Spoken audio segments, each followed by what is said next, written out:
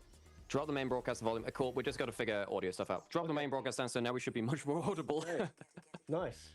You guys have to clip this and put it on socials. Specifically upper cam. I think it'll get more clicks than me. That's just not to be rude. I also agree. Dude, I'm well aware. If we're gonna do walkabout, let's go lay on the red chair. Cool, perfect. Have you seen Graham Norton? So I think we've now figured out the volume and stuff, folks. So we're gonna go walkabout. Yeah. So everyone, welcome to the G2 party. Sam, by the way, I know you're off mic. How are you feeling, Sam? I'm having a good time. I'm just yelling loudly and hoping it gets picked up occasionally. I'm just gonna tell you all now that won't be the case. I will say this as well, because my wife works for G2. I'll do a quick promo. You have the G2 viewing party, right? There's free food, there's free drinks, there's free boba, and it's a free ticket. There's still tickets available for tomorrow. Apparently free games for top esports too. Touche. Actually, high five. Yeah, I gotta admit that was pretty good. But yeah, if you're in Berlin, come hang out. The guys are putting on the viewing party tomorrow. What was the Star Wars squad last time we met? I was the Jude. Now I am master. I want to lie on the red chair. Cool. So, is this going to be super loud? We'll find out. Well, we don't get to check chat. It might be very loud and not great. What's up? So wait, hide the belly. What we can do now, if the game goes badly enough, we can use this as the therapy chair. This might be our fallback plan. Anybody that's watched Graham Norton, story in a red chair. Just sit right in front of the speakers. Yeah, I know. Once upon a time, I told a joke. Okay, let's move on. Okay, so John's chilling over there. I'm following you. You've put me. I'm following you. I'll mention this as well, only because he's a personal friend. The CEO for G2 is actually out in China right now. Oh shit! And he's somebody that we used to work with. You know, we all know what the content games are, right? Yeah. The content games are so prolific that this is what it's done to him. His most recent portraits is beautiful. Okay. And I know for a fact that my friend would really appreciate this being shown on stream. So, oh my God. Yeah, that's all. There you go. That's it. I hope everybody's having fun. Obviously, we're not looking at chat right now. It's quite special to be chatting to you guys and hanging out. Very much appreciate the love. No worries. That Alex and Sam have shown me, and yeah, this is quite nice. Oh, I have to wheel them out of the old man's home. It's the truth. Like honestly, this just feels really good. So I'm just you guys know I'm very happy. Hey, maybe he'll reply to our messages about organizing food sometime. To be fair, we tried. If you weren't going on holiday, we'd go this next week, okay? And if I was in the country, this is how how we've learned to manage our friendship. If it happens like in person or on camera, very effective. The chats for chats. Obviously, this is just Alex and Sam flexing. They get to go to dinner with me. Yeah, exactly. By the way, folks, this is like some lore drop. This guy is a real foodie reviewer. If you need to get the best food review and stuff, this guy's legit actually very good at finding food. I take awkward photos of my wife eating food and then I post them on Google reviews. This is the truth, 100%. Have you ever posted wrong photos? I have. Oh yeah, I do bad ones. I don't make it look good. I'd be interested. Have you done like a whole tour of this? No, we haven't. No, we haven't. Well, I mean, we're on a break, so why not? How good is the Wi-Fi? Because I want to come show you this really quickly, right? So again, since I'm the shill, okay, we'll walk past the upper spot. She's down here. We'll say hello. Yeah, we have to. Hello. Yeah. Hello. She's quite overwhelmed because she has so much attention. She loves attention. She was a lot of people. Blindsided by creams like Carly. We all were. We all were. I mean, she's the color of cream, right? Exactly. Yeah. So keep coming this way. I'll keep showing you the tour. The entirety of the office has been pulled apart. Right. Just for this. Okay, you want to come with? You can come join me. I'm not quite sure why there's a chest there. I played it the other day, and I vaguely won. This is the thing that I wanted to show you mostly. It's just like when you come through, yeah. My love. Can you come back? All right, give me 1 second. Bex, can you grab the dog? No, our content. Right. If you do come to the viewing party or the office, we've got all the awesome merch here, which I really love, and specifically all the jerseys, which is really nice because I actually think Sam is wearing the coolest one. I've got this slow turn. Wow, I production. think he has got the coolest How does jersey. how does it feel? Yeah. I feel like I could lock in Oriana and hit an incredible turnaround shockwave in mid lane and maybe find a way back into it. Or actually, like back when you used to have skill and could compete at professional level. Cut the feed. Ouch. And then, yeah, the only other thing, if you haven't done the tour yet, is just like the trophy wall again from. Oh my god. When they were. That is a lot of stuff. It is. Also, there's a lot of games, a lot of teams. Like, I mean, the Rainbow Six team won stuff back in the day. We got Counter-Strike Pro League. Yes, exactly. 2019. Back when we were good again. Yeah. Yeah. I'll be your cameraman. You go take over. Thanks for the cameraman. Well, the problem is, like, we're doing a office tour, of which the office, we don't know the office. That's true. That said, I will also say I've appreciated the fact that we've gotten a lot of the signs here, but the fact that they don't have a net for the table tennis table anymore, and have just gone with the very fancy Red Bull option. That's because they are sponsored by Red Bull. Indeed they are. Them. And the thing that I'm a fan of personally, and again, I'm not a representative. I'm not a representative of G2. Sorry. I'm not a representative of G2, but they do Red Bull and Jägermeister parties. They do. Good shit. Yeah. Free drinks. It's great. And I've also, have you seen the screen rooms? There's screen rooms over here. So basically, when you go to the office and you're just having a bad day, or G2 have a game one like that, you can just sort of. So this is where you go after game one. Yeah. Sam, this doesn't work because you're bringing the mic in with you. You've completely defeated the purpose. I fake scream to give the impression to chat. Oh, okay. Yeah. So yeah. only if I peak just scream, content. it would just like blow the ears out on chat, which would ruin the point slightly. Like we got. Okay, so we're actually getting pretty close to the second draft now. We should probably start getting settled back in, I reckon. I'll follow you in. Let's go. Get back. Dun, dun, dun, dun. Oh my god. It's just game one, folks. It's just game one. It's okay. Everything's fine. Hello, hello. Okay, trying to get people. EU! What is Norwegian? EU!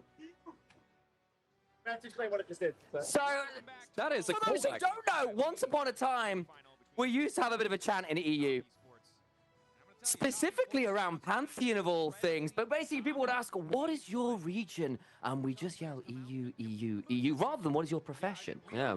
Which was a good one. And for the real nerds of you out there, that was 2014 All-Star, and it was the Pantheon Medal 2014 in Paris. Knows. The man drop. That's great. Okay, folks, I think we're gonna get locked in for the draft. We'll catch up with you later, Trevor, and we'll keep having some fun in the break. So keep tuning in, and for more APA content. I love you both, and I love everyone on stream. Have fun, guys. All right, see you in a bit, Trevor. Thanks so much. We can just do that, and we're fine. Cool. All right, we're up. There we go. Thanks so much. Cool. Thanks, Trevor. And we'll get into draft. Perfect timing. Perfect timing. All right, let's get back into it, shall we? I press your microphones back. I'll leave that there. Okay, We are into draft. Back up again, and we're right back into it. Okay, right back into it. Damn, that's the break content you're here for. That was fun. Cool. Oh, okay. If anyone's got any good clips of that, please do clip a few bits. I would appreciate it. You guys who are regular viewers in chat want to do that. Trevor flashbang you by putting the camera right into the projector. Oh, perfect stuff. All right, okay, that was really cool. Obviously, folks, it's really cool to get to chat with Trevor and stuff like that again. G2 pick red side again. Look, I actually don't think it's a problem that G2 pick red side. They just have to use red side better. And I don't think they did that in game one very well. No, not especially yet. So, let's have a look at those bans. Poppy, Talia, Zayat, fine. I think Kiana is still up. Kiana's still up. Trundle is still up. I'm also gonna Sion's not, but it's Kiana first pick. It will be the Kiana. And the thing is, if you lock Trundle into Kiana, you often don't have a great time because Trundle doesn't get auto attack very much versus Kiana, and you can get stunned around your own damn pillar, which is really, really annoying. Yeah, I'm getting quite worried actually for I don't know. Kiana is such a good champion. So what I'll say is, G2 have left Kiana open 2 games in a row. That tells me they think they can manage it. That's risky into Kanavi, who for my money is the best Qiyana in the world right now. Rumble is not the bread and butter of Broken Blade. It's been one of the #1 criticisms against this That guy, said, someone who plays Rumble. And that is a bold call to give up nonetheless. They're going to think about a Rise here, which is fine. And it's also take away from the Qiyana, because it's a good pairing there. Yeah, and I don't think you ever want to see Cream on Annie. I think G2 have this is good because Cream is a good Rise. I don't like his Annie. And if you're gonna get and why is this important? There are 2 point-and-click mid laners that really work well with. You know what might be actually kind of Kino? I know it's really not a Cream champion. This actually could be a crazy Malzahar angle for Cream. Yeah. Sorry, yeah. the ADHD happened. So, taking things back. Point and click for Qiyana means that her skill shots aren't skill shots, she one-shots you. That's why you play with Rise Rune Prison, Annie Stun, and stuff like that. Malzahar ult, we saw that a little bit at ASI with, of course, our friend, God Guo. The green grasshopper of predictions. By the way, I think we do that if it gets to like game 5 or something. We bring out God Guo for our predictions. Or at least the deciding game, one way or another. That said, to go into this draft, I did wonder about whether they would lock the Mundo into Qiyana. In an individual matchup, Qiyana can't actually kill the Mundo. That's one of the big things. And you try and CC him, he ignores it, and your CC is quite limited as a Qiyana. And then, yes, you can Grass Blade, but Mundo actually, if he hits the cleavers, especially blind, you just get run at, and you have a horrible time. If you lock Aurora here, I think it's a pretty easy Galio slam for BB, actually. You just lock a tank, but I think Galio has real value here. Yeah, I agree. Aurora is better for Cream. It's a decent matchup into the Rise. There is no CC on top side to set up for each other. I mean, there's a little bit from Qiyana, but there's basically no CC. They're just going to Alistair early and see what they can get. We let you into the West at the start of the cast. You're gonna need to I'm actually just going to listen back to the stream and see how... yeah, go for that. That's fine. I'll have a quick look at this while Alex is just doing a bit of tech checking there. Guys, if you had any thoughts about the little camera section, volumes, that kind of thing, let us know what needs to change. Some advice from your end as well would be super appreciated, because of course we're kind of having some fun with this, using some of our extra kit to do some cool things. Let us know how it works. And there's that Galio that we're calling out. There it is. Phoenix was shouting that one out as well in Anivia's chat. Alex was already talking about how important that is, and that's a big one. I think audio is fine. If we turn the feed down, the audio is fine. Perfect. Have we turned the feed back up? Yeah, I did. You did, fantastic. But we turned the feed down. Brilliant. We'll just need to remember to do that. That's okay. We are professionals. Surely we can remember this one thing. Thank you, by the way, Tack, for that resub. 18 months here as well. 33 overall. Much love over to an old friend of ours. At this point as well, there goes the Kaiser. Yeah, it would have been a good pick here, I think, for Jackie, and also would be kind of annoying for some of these champions to manage. The Zaya's gone as well, so you're actually running a little bit out of AD carries that can theoretically kite away from a Galio Mundo running at you, per se, which is a big deal.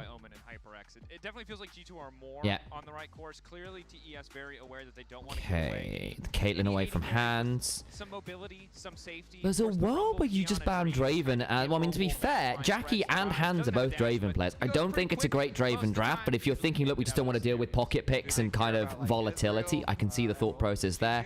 Ezreal away from Jackie, another one of the defensive options. Corki's already gone. We've lost the Zaya, we've lost the Caitlyn.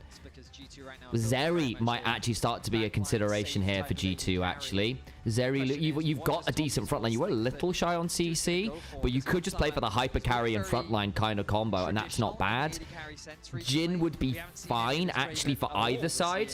I think especially because you've got a lot of damage from jungle from top esports, you can theoretically afford to have a bit more utility from your AD carry, and Jackie is one of the better Jins in the world. I think it isn't a bad angle for it right now. There's that Draven ban I was calling out, because again, it's not necessarily that the Draven would be absolutely amazing here. You have got frontline for it, and it is a pocket pick, and it does just warp drafts. And if you say, look, we just want things to be a more standard game relative to things occurring in draft, I can see why that would get taken away here. The couch setup was cool. Why did we change? Because we're at the G2 office, which gives us a lot more capability and gives us a lot more space to do stuff. And we get to collab with G2 for it, which is kind of cool too. Half of Sam's room isn't taken up with the stream setup. Yeah. And not that I minded the couch setup. Again, like the dream would be to do that and have people come and visit. Civ is kind of nuts here. I hadn't thought about that. I thought about Zeri, but I should have remembered Civ is kind of much more meta right now anyway, and it's better into the straight up front lines.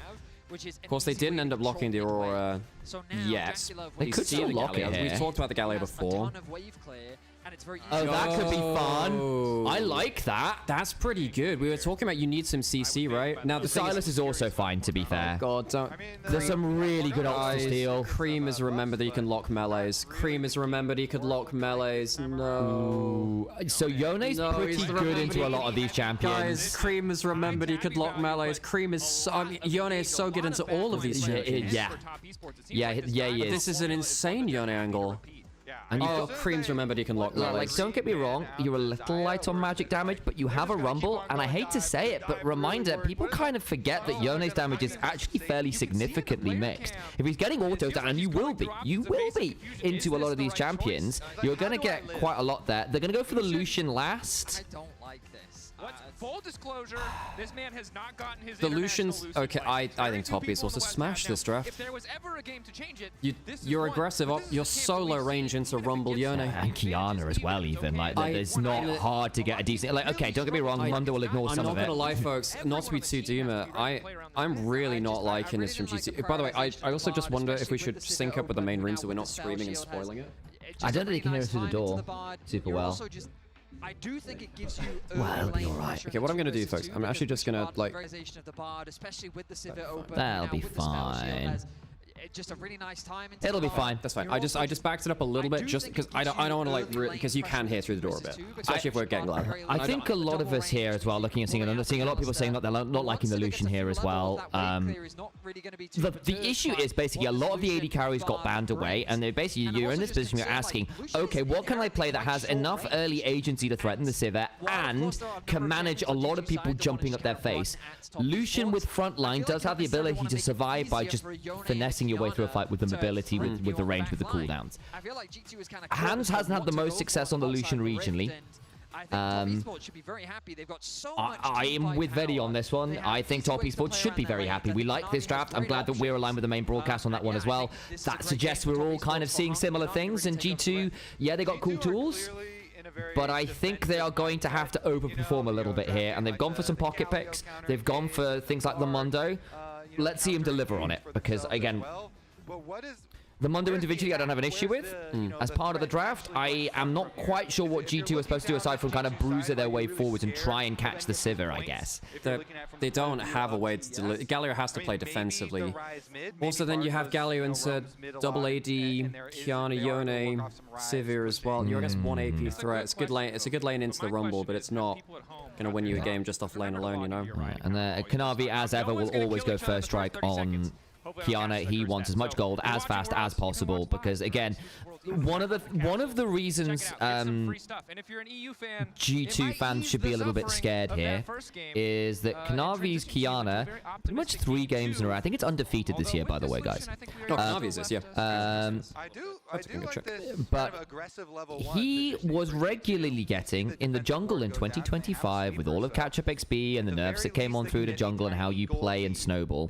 He was getting 4 level leads and 5,000 individual gold advantages by himself against people like Tian and Shun and some of the very best junglers in the world and wrecking it. That is very unusual, and if you can do that in a effectively just blind picking Kiana, you should be afraid. It's a very, very, very dangerous champion to give to this man, and a lot of how he does that is off things like the first strike and just really, really aggressively playing for individual advantage and farm, but that is a good level 1. Good Q level 1. Rant over. I'm also not sure how Bard Q works with Lucian. If you stun 2 people, does it give you 2 stacks of vigilance? I actually don't know. Is anyone a Lucian Bard lane enjoyer?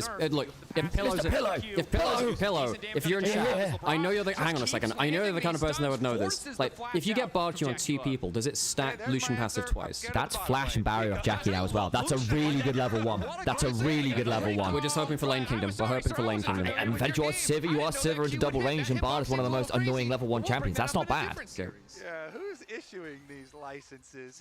G2, they get 3 sums for 1, and they send Jackie back to base. That's really He's had nice. to base at level 1 with 3 CS. That's insane. He doesn't have enough for a cull either.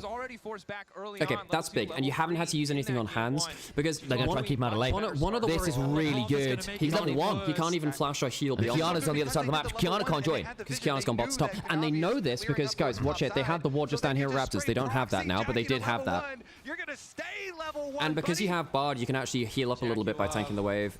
Labrov could flash for this, I'm just saying. Oh, headbutt away. Cannon Minion actually does slap quite a lot. They take about half his HP off. Jackie gets there and he's got refilled. Okay. Scumon's coming down, but Kiana can't get here. Kiana needs That's a level 4 Mundo. He's just full clip. He just runs at them. It's a level 1 Jackie with no summoners. This is done. He has Spell Shield now. He has Spell Shield now. Does that matter? Oh, the double pull! Oh, not bad stun. Okay. I mean, Labrov's been kind of clutch here on the Bob, no? He has, and yeah. Mid lane Caps might be having some difficulty. Yeah, okay. Flash from Labrov. Oh, hung! Skimon might be able to just kill here now. Yeah, he is, yeah. Oh, nice. This is good. But G2 find another. We wanted to see a better early game from G2. Well, this is a damn sight better than We're exactly on time with the projector outside now, which is helpful. Fantastic. In the middle lane, trying to I'm actually getting quite hyped now. This is fun. I mean, that's a the thing is, Labrov had that one bard game where he really struggled to get value early. That is so much better. Keep track of these cooldowns here, and so the bottom lane for G2 massively accelerated, including the Mundo here, the famed triple ruby crystal buy. Huge. That's a massive, yeah, the triple ruby crystal early for the Mundo. Yeah. And Mundo could end up being a bit of an X factor here potentially. Was going to be the difference maker because G2 would have had to tank an extra tower shot. Good scrap shield time range. But I remember 1 proc per spell. Right. That makes sense. Because otherwise AoE, if like Galio got a 5-man taunt, it would get like, well, it only has a maximum amount of stacks anyways, the thing is what I thought it was. Anyway. Now have you got double crabs? That is true. 33-7. But I think Scumon's happy enough with the early trade, right? Up anyway. Yeah. And he gets the additional kill because Hung went to try and get a kill back and buy time. I love this healing shrine because that means it's effectively a pseudo ward. It's a pseudo ward. Yeah. Because you walk into that bush through there pretty much guaranteed, so... Yeah. Knavi's here. I'm not gonna lie, folks. If Skimon gets hyper-fed, yeah, maybe there's a world... If Sivir is shut down and Skimon is ahead... Because Skimon might be able to just go like full... You might be able to go like Thornmail second or whatever. Caps is here, but so's Knavi. I don't know about this one, G2. Be careful. Knavi's right to be here. But like if you look at the control ward and the healing shrine from the Bard, they actually have very good information on bot side of the map. Bard is one of those champions which gives you like half a ward right with those shrines because if they walk over it, then, you know. Same with like Jin traps and stuff. Partly why Jin Bard is really obnoxious as well. Like the amount of shrines and traps that you can turn. Yeah. That was the World's 21 bot lane that Dalmon were playing. They beat G2 with that. Stuff like Jin Zillion was crazy back then too. Gives your Bard so many extra roam timers. I kind of miss the Teddy SKT team. Even though they didn't win a Worlds with that roster, it was very fun. It was a cool roster. Teddy, Mata. Oh, legendary players. I can't believe they didn't win anything with that roster. Yeah, I know. Didn't they win? Didn't 2017? Wasn't that Teddy bot lane with Mata then? They lost in 2017. They won MSI, didn't they? That was Wolfbang. They won. It was Wolfbang and Wolf. You're right. It was. And that lasted until 2018. Did that change in 2018? I think it changed in 2018. Yeah. Jackie Love only just now cresting to level 4. Just thinking peanut roster. So G2 get first dragon. That really helps because now you can. If top esports have got themselves a dragon, it would. Oh, Jackie Love failed the spell shield though. This is the first time I will maybe come on, G2. I mean, I say this as someone that's followed the LPL, but also like there's a vested. Terrifying. I'm at the G2 office, you know. Yeah. Like I'm wearing the G2 shirt. I've been bought and paid for today, guys. I want this. I will do it. Oh no, my loyalties are being tested, Sam. I know. Lucian, Draven were kind of his go-to champions right at the start of his career because lane dominance was what he was all 2018 about. the 10-man roster? No, that came... Because they had Huni... No, Huni on Tara was still 2017, because I remember them switching between them, and they chose to go with Huni for Worlds. And the meta was so teleport bot lane focused that Huni just couldn't do much in that meta, and it made Bang & Wolf look really bad.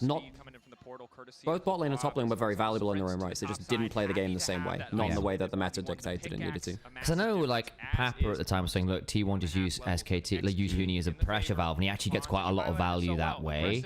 And I'd be interested to go back and listen to the analysis at the time again, because I feel like, in some way, like, it's one of those ones where sometimes you have an opinion categorized in your brain. It's like, actually, I want to go look up at the game and kind of look at it with fresh eyes and see what I think about it again. Was it Effort and Profit in 2018? Ooh. Or was it Kana? We had Don't make me talk about the Maybe that was. Maybe Yeah, they had a they had a Effort between Untara, Blossom, and Effort. Blossom as well. Thank you, Mabi. I thought that Untara was also on the roster in 2017 because I remember them making a choice. Wait, did they not make Worlds in 2018? No, they didn't. But I remember 2017, Huni was there, and they were choosing between Untara and Huni. I'm pretty sure it was something like that. Oh. Hello, hello. Hello. Stream, by the way. Another. Hello. Everyone say hi to our very good friend Dom here, who is not only a wonderful person, also a wonderful DJ as well. We're getting coffee and pastries. We'll come walkabout at some point and come say hi. But thank you so much. This is amazing. Oh my god, what the hell? Oh, Dom's the best. Go, folks, get yourselves friends in esports that bring this is you, great. Bring you coffee on the fly. Holy crap. Holy crap. Awesome. I think G2 1,000 gold ahead with Skumon. Oh, man. Guys, how insane is it that this is Skumon's first Tier 1 year, his rookie year, and he's potentially taking a game off of top esports in a World's quarterfinal? Jackie, I mean, I'm looking at this Mundo with level 7. I think he's having a horror. I mean, what does a Civet do against a Mundo? Culling, you have Culling. This is dead. This is a very dead guy. Barrier means nothing. Oh, I mean, look at the Mundo just presses maximum dosage. 369's here. Equalize. Does nothing. He has, in fact, equalized 0. Not equalized by 0 because that's infinite, but equalized 0.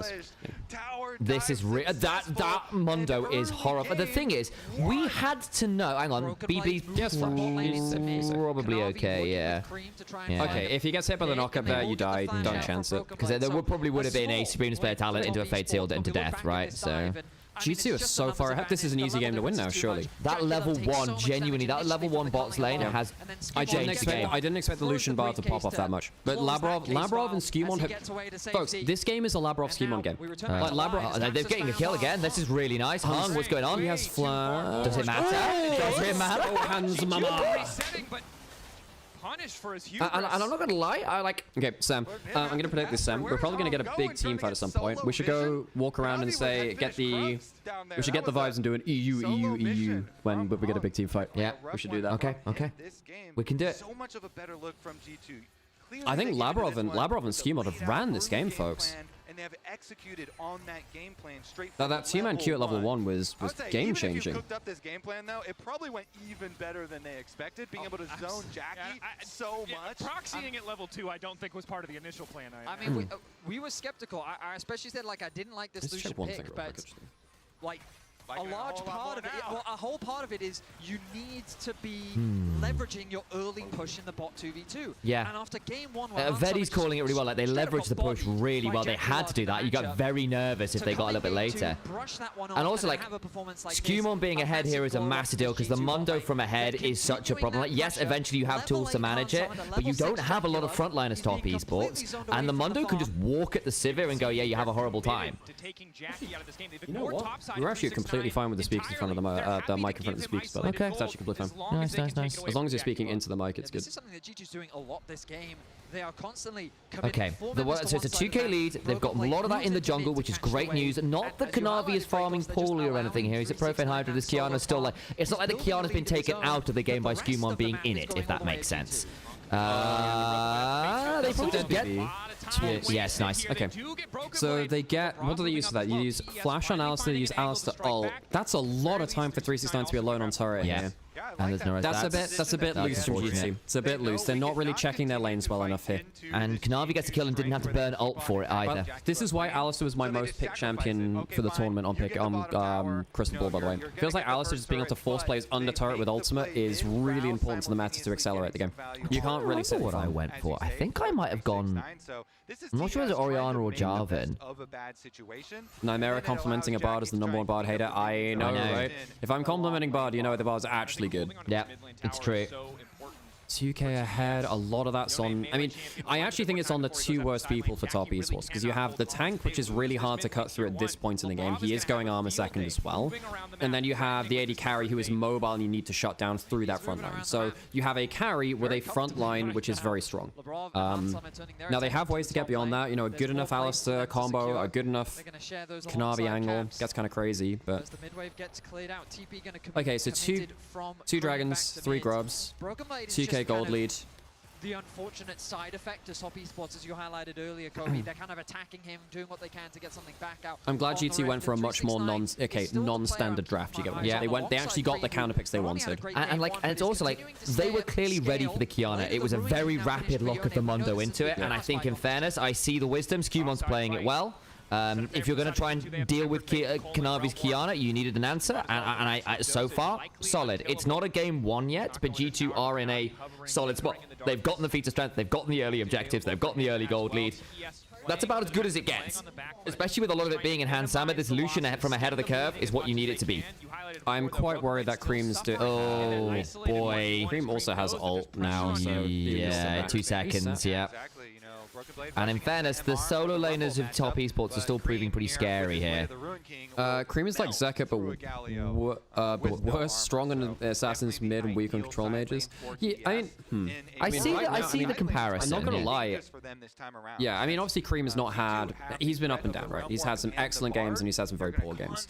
You look back to his Andy games against his Andy game versus KT Rolster and his Aurora game. They're really bad. Not pretty. Yeah. But I mean, regionally, he actually started to stand up tonight pretty well, which is something which he couldn't do before. So I think that was a good uptick in his form. And you look historically at him, Cream has had some insane melee performances. Bot lane has been completely abandoned. Main worry is I still think G2 loses late. I think if you get to 4 items on everyone, then G2 lose late. I think even 3 items is getting a bit scary. Well, luckily they have 1. Huh? No. Luckily, G2 have 2 dragons on Ocean Rift. Ocean Rift is really for a Mundo, for a Rise, for a Galio. Like, that's a great combo. Oh, Kanavi.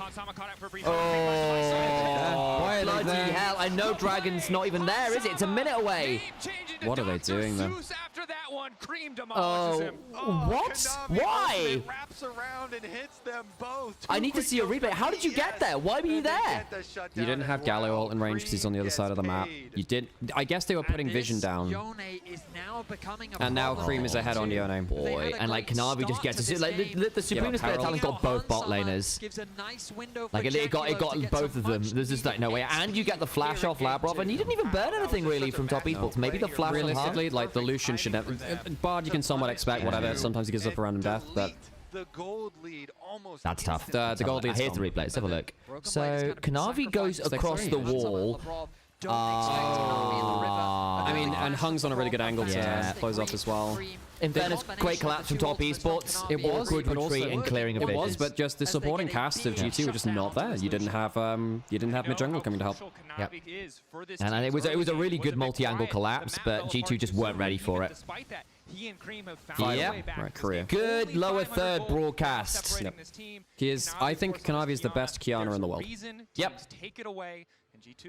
Yeah, like that is a pretty nuts set of stats. Exactly where they want it to be able to funnel into this okay.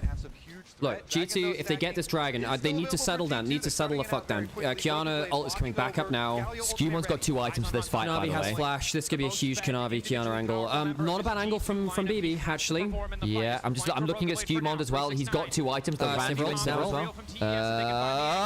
Hung. Supreme Displayer Talent is decent enough. I think Kanavi gets over the wall. He does. 3 ults away. They're happy. It's just a free warp for them. I don't think that changes much. Ooh, Jackie. Stands for he's fine. Okay. Flash. Oh, they have taunts on top of him as well. Did they get anything after that? Flash away. Okay, so flashes. So you've traded a couple of flashes on solo lanes for a couple. Well, like 3 flashes on Top Esports. Yes, you got all the carries flashes. Everyone but Kanavi now doesn't have flash for Top Esports, though you do lose BB and Rises, which are fairly significant. I'm quite worried that Top Esports get Dragon and that extends the game. RFC bad. Okay, I'm not gonna lie. I think RFC is very important for Lucian this game because you have got to be very aware of the threat ranges of Kiana Yone. I think you need Flicker Blades, no? You have... bloody hell. Yeah. She's flashing the line for the... I mean, Flicker Blades, I agree, would be more damage. Well, your gold lead's gone now, and Kanavi is... Kanavi's starting to Kanavi. Oh, Jesus. Why did Top Esports have to turn up today, you know? I know. By the way, folks, my hot take is, by the way, if Top Esports make it through this match, I think they make finals, by the way. I'm with you. I think taking a best of 3 versus BLG, best of 5 in elimination, I think the nerves start to settle at that point. I actually think the winner of this match has a good matchup against either T1 or AL because they can actually play around top lane leads very well. The 369 has gotten very far ahead here. Especially with 369 Kanavi is just, oh man. From the early stages. I mean, if we get Kanavi Tarzan for semifinals, I would be. I mean, that'd be great. I mean, we have some insane junglers. I think on the bracket. The 3 best junglers in the world are on this side of the bracket, for my money. Building for the team with the Cursed Orb, getting that healing reduction. Because we've got Kanavi, Tarzan, Ona. Those are the 3 best junglers in the world for my money. I mean, I think Ona's had an interesting tournament, but I think T1 in general have. But I still think on average across this year, those 3 are the ones I go, yeah, you guys have been insane. Yep. And then you're probably looking at who else would be in that conversation. Junja. I actually completely agree. I think you probably put Inspired in a conversation. Is it form at the tournament or form across the year?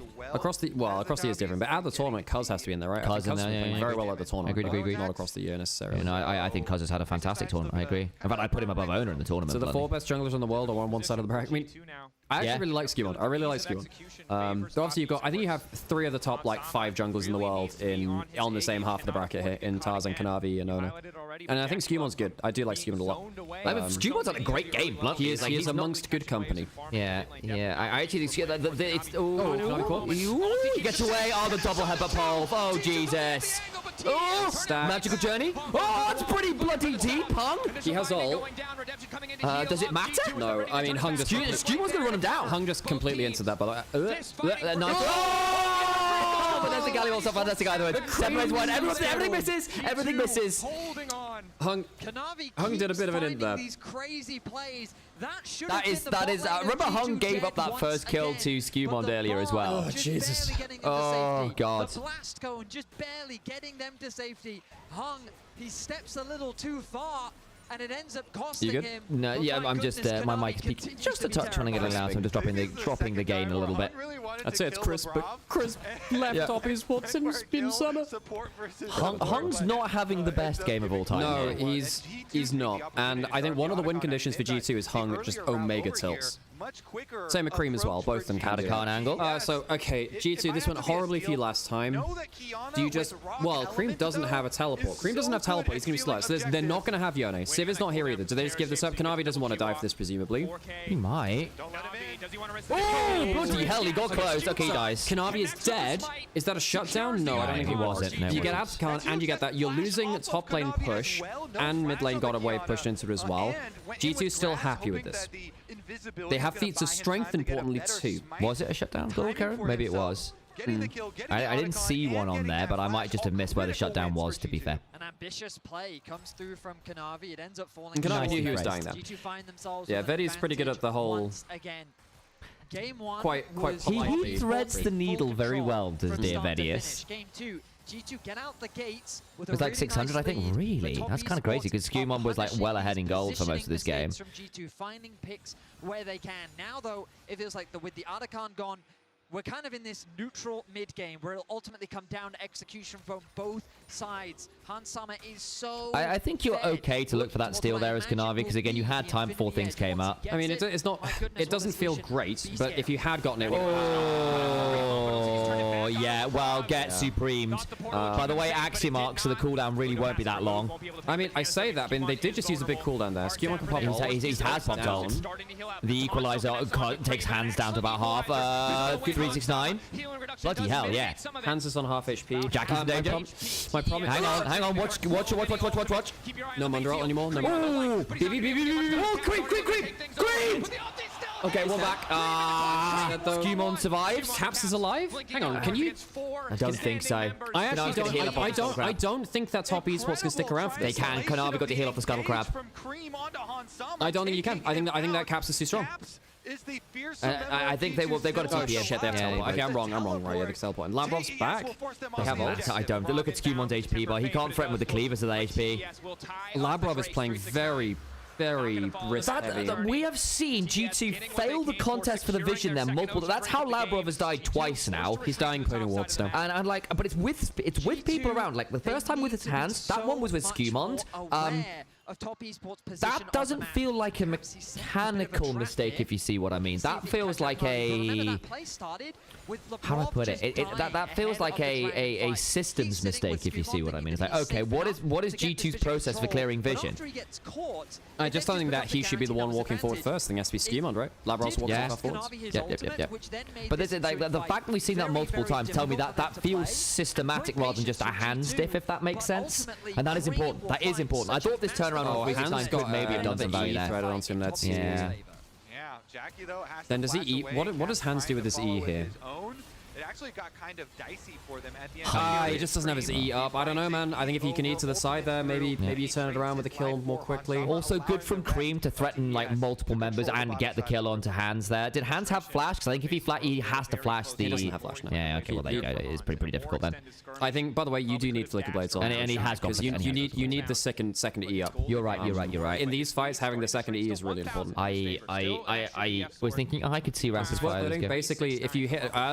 Jackie has the flash. Previous third talent. Come on. Oh, Kanavi might die now. Kanavi, push. He's out. Okay, they've got the one kill. But that's a kill onto Jackie. Does that matter? Who got the kill? It was Skimon. Yeah. Favor of G2. When in doubt, look to pick off Jackie. I mean, I have to say, this Mundo is doing some fucking work, folks. My problem is now we're at 2 items. Once you hit 3, that can...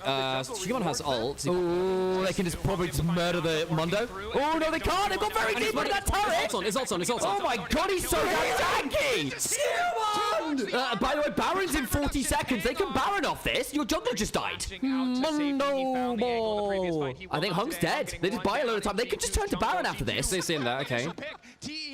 He might get headbutt away here. What the heck? Where the hell is he going? What the heck? Goes over. He's dead.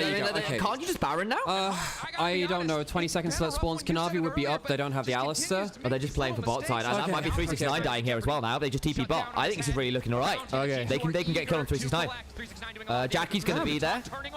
This is really good. There we go. This is really good. Honestly, this pace, G2 are snowballing. They're turning it up. They're creating roaming cam time. Here, let's do it after Baron if it happens. Okay. For them, it starts with making an early Apple's happy. position I wonder if Enchanted for Labrov would have been better considering Mundo and Lucian.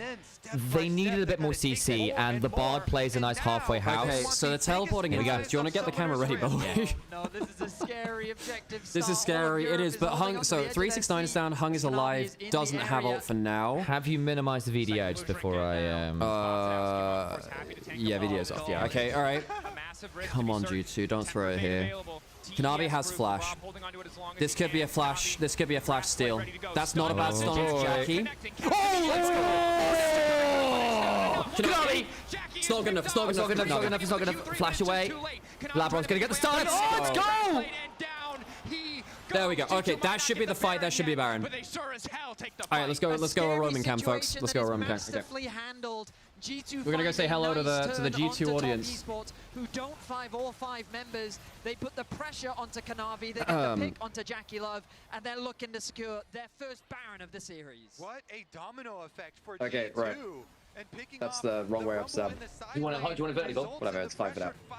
Okay, let's go. They get all the kills. They get the Baron. You can breathe a sigh of relief. Hello there, Yannick. How are you feeling about G2's chances? Hey, I think it's well, it's going better than game 1. Okay, that's for sure. Even with Cream realizing that he can lock in melee champions, looking okay right now. Yeah, well, that's the one scary thing, but luckily we've realized that we have a bot lane. How high do you think it's feeling in here right now? It's getting, the energy's getting up. up. Do you want to start getting the energy up again? Let's get a quick shot on him. Yeah, get him in. And now they're looking to equalize this series. Hello, folks. Looking a lot better than game 1. All right. This is incredible. The room is super loud. It's gone. The mid-game, 15 to 25 minutes, I was nervous AF. Yeah. Last fight, okay, this is 1-1. End of story. Not even a question. Why are you here for dog therapy? We're winning. I'm here because Apris calms the nerves. She does. By the way, how are things over here? Good. You know, it's nice to catch up with the OG. Up is our #1 cheerleader. The vibes are high. Up to a high five? No? She doesn't want to. Okay, too much excitement. Yeah, okay. I love you. I was really hoping that would work. Quite literally a hand stiff. Yeah. Here we go. We try it again? High five? Wait, we'll do this for a treat. Because chat loves Upper. They love Upper more than the rest of us. Oh, that's great. themselves. That allows Okay, you so really high impressive five. use of the That's Baron right. buff High five. that guarantees Yes. gold will be Okay, destroyed. now can you do this Gold will close be a because she's for excited. G2, This is and going to the be a bit of a points that they teethy have kiss, showed on but she will stage kiss me. here Stop. after being demolished Sit. in game number 1 Wait. results in G2 Wait. knocking on the base Thank you. of TES here. Oh. Anyways, upper therapy. You guys are going to miss the end of the game because we're pushing into the base already. Well, I don't think it's going to be the end, but better question. Do we have the draft depth to win this as it goes deeper? Yes. Oh, I think that once you get the choice champions out of Cream and then a couple of the carries out of 369. So Akali's gone, Yone's gone. What are the next one you have to get scared Kiana's of? gone. I think that Kanavi undefeated on Kiana in his career, best Kiana in the world. G2 are beating him. That's it. Yes. I don't know. I'm feeling it. As I said, I think if G2 get a game win, I think TPS will. Are they going to win? Yay. No, you can't eat that. That's not food. Well, she can certainly try. Let's get back to it. Using the equalizer to clear this wave, knowing there's only one more coming in mid, one more coming in bot, so the Baron will fade away. Okay, there we go. Hello, folks. Welcome. Just a nice little check-in with everyone. Nice magical journey to usher G2 into the mid lane, out-rotating TES. Don't jinx the game. They're winning the damn game. We're not jinxing anything. TES, I think, need to give this one up. Cannot afford to force a fight. Holy moly. Well, that's one way to get ahead of a game, isn't it? So hard for TES to get that 5v5. Yeah, honestly, I think TS just have to play damage control. G2 are keeping up the pressure, though. These bards rotating. This is looking everybody over the fantastic. bottom side, Hang on, and I they're need gonna to. get this tower as well. It's okay for now. It's okay. The fight's happening, Seb.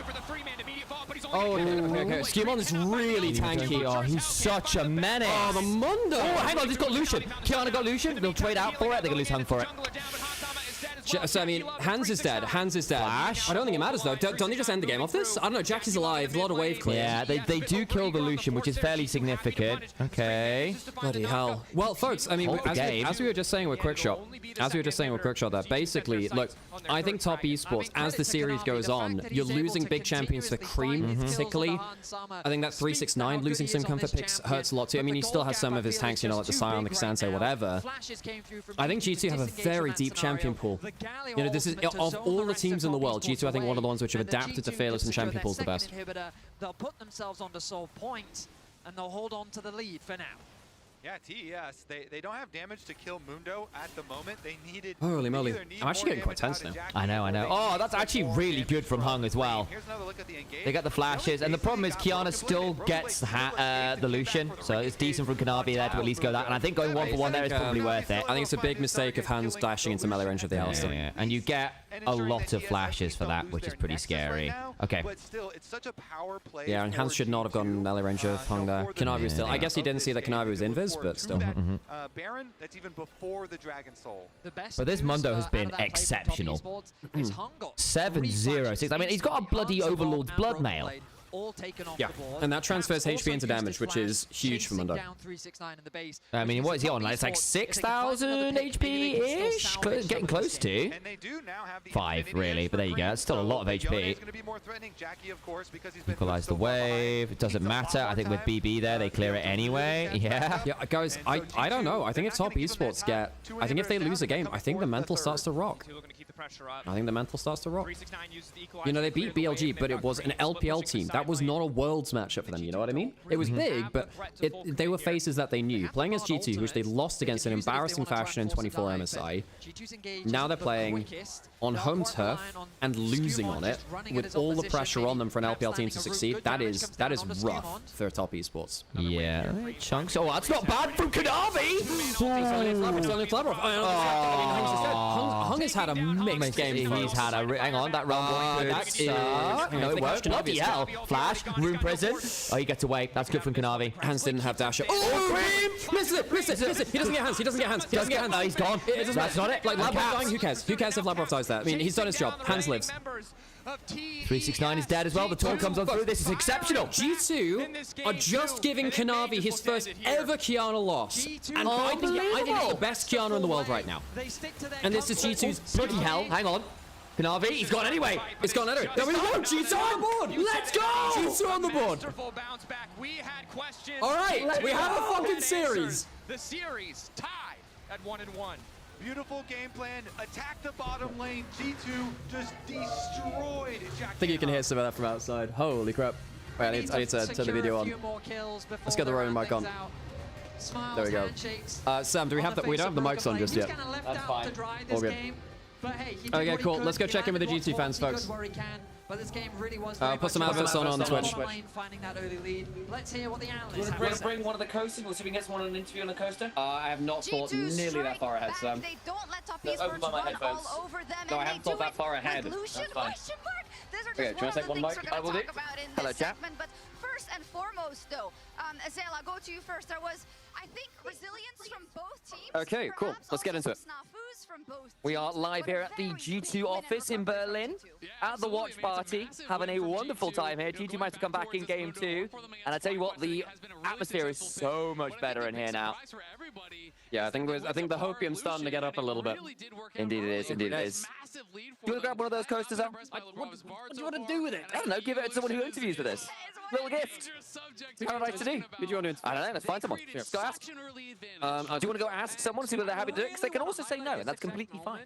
Because this could not be further apart from the story in game We are where Jackie and an Han ethical ran that lane broadcast starting level 1. who This ensure that time, people who are they on made camera are colossal happy to be there. mistakes level 1. Jackie takes a huge Especially if we don't know them. back, and then G2 play it out perfectly. Immediately, Lebrovka, or rather, Skumon comes over. They zone Jackie There's the screen. away from Looking the very happy. Okay, I got a choice of them, Sam. I got a choice. Fantastic. Do you want to ask someone whether they want to? great and clean G2 win because Well, okay, I've got a friend over here who's playing chess with you. Fabulous, fabulous. And the fact that they end up Make sure to ask before we do this. Dun, dun, dun, dun, dun, dun, dun, dun. How's it going? Yeah, it's going a lot better after game 2 there. I'm just saying, like, I feel a lot happier. Kanavi, best Kiana. I think Kanavi, best Kiana in the world. He's never lost on his career. Cream, one of the best Yones I can think of too. G2 just beat both of them. So top esports, remember they could lock in these comfort picks. Didn't matter. The moment I saw that they picked Mundo, I knew they were just gonna walk them over. So Skimon, fun fact about Skimon. Me and this guy here. Top 100 right now. We used to cast Skimon when he was like in tier 3 League of Legends, UK LC. So you have LEC, you have NLC, UK LC. We cast him back in 2021 before he'd ever had like any experience ever. He was still he was a new one trick back then. He had a band away from every game.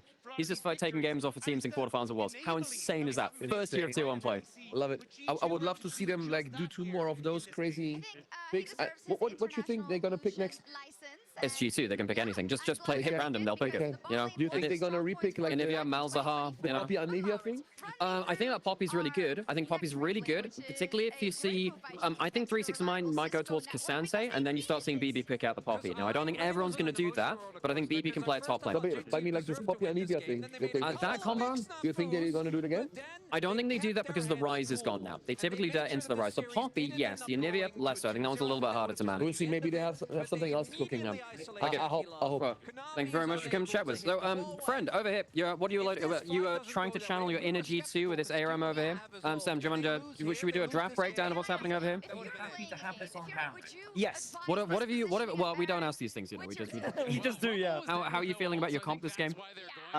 This is absolutely going to be. I can't say that word on stream. It's going to be hell. It's going to be hell. Okay. What are you playing? What are you playing? Camilla. You're playing Sejuani with 0 melee synergy. Wonderful. Yeah, absolutely. And you're playing that into a Shen. Shen, Camilla. Okay. You have like 3 auto attackers into a Shen. Good. Yeah. And you're into an ARM Katarina. I know exactly what's going to happen. So he's going to hit a bubble, Cat's going to ult, and Camille's just going to close. Yes, this is if you had come to the GC watch party, you could have this kind of analysis. You actually just gain this kind of analytical knowledge as you turn up to the building. You know what? I've got an offer for you. What's up? Give me a mic. Sam, I've got an offer for you. If you win this game, we have posters that we have got courtesy of our partner in Onivia, who prints them over. Okay. What happens in the game. If you win, we'll give you a coaster. All right. That's the prize. Win, you get the coaster. Anyone else at the party, if you're here, if you win an ARAM, I'll give you a coaster. That's how I'm deciding to give out some coasters. Yeah, that's the prize there. There you go. Oh my god. Right, Sam, where do we stop off to next? What's the plan? Well, I guess I'll hold on. It's probably easier. You don't need to have it that close, but That's true. do not have to. That's true. Wow, I could. Because it looks tasty. Delicious audio. Wow, tasty microphones. Oh my god. Holy moly. Oh.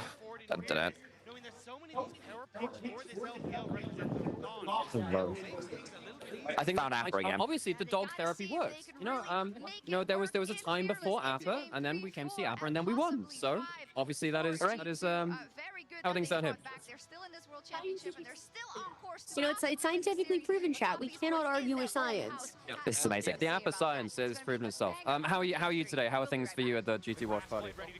Amazing. But also, Dagda said it's going to be 3-1. He is the prediction goat. I think the vibe's looking pretty good. Now, game one, pretty bad. But as soon as top esports start losing, they nosedive. This team is one of the most mentally fragile teams I've ever seen. Despite the fact of all this, oh, top esports, they reverse swept. We're not Fnatic. We're G2 here. We don't get reverse swept like that. They are the... Because this is a good European team. If anyone from Fnatic would like to have a rebuttal, don't send it to my email. I mean, you look like, what do you put on your own watch parties here? Let's go. We can get some rivals. I'd also like to say shout out to our friend Kitty, the Jersey witch. That's true. I would like to point out that our BFF Kitty posted a photo of herself on Twitter this morning in a TES jersey. Yeah. I believe the quote was, you know, someone gift me a jersey, I'll support you. And I'm pretty sure that all of the jerseys she's been wearing have been losing. Yes, exactly. So, yeah. Between the Opotherapy and Kitty, the Jersey witch, maybe I drink, but I feel good about it. Oh, man. All the stars are aligned today. Yes. All the stars are aligned. It feels good. Listen, if we win the next one, we win the series. I get nervous if we don't win the next one. It's that simple. May I have a I have a quote for all of you back home as well, because I don't know who actually read this interview from Hom, who's the coach of Top Esports. We mentioned this earlier, but it's a very good quote. But basically, he had a statement which basically said that the mental issues that Top Esports go under, the collapses they have, are, and I quote verbatim, extreme, and they have no idea what to do. They've tried all year to fix them, and they just can't do it. And every player on that roster has an issue with the mental stuff. And that, after a game like that... Look, I think the win from G2 there, I think, was more confidence-inducing. Yes. After the defeat they had in game one, right? So let's just hope that momentum carries their fate. Also, this is like very surface. We love surface level analysis here. It's our favorite thing. If the draft looks weird from G2, I gain confidence. If they pick normal stuff like game one, Xin Zhao, all that stuff. What was the stats they threw up? Was Hansam all-time Lucian 2 and 13? I think I saw something like that. I didn't see the exact number, but yeah, like maybe phenomenal stat, phenomenal pull. I will be honest, I saw Lucian Bard and I went, GG guys, 0-3, at least I can go home early. Especially because Labrov played the barding with Swiss Stage and looked kind of ass.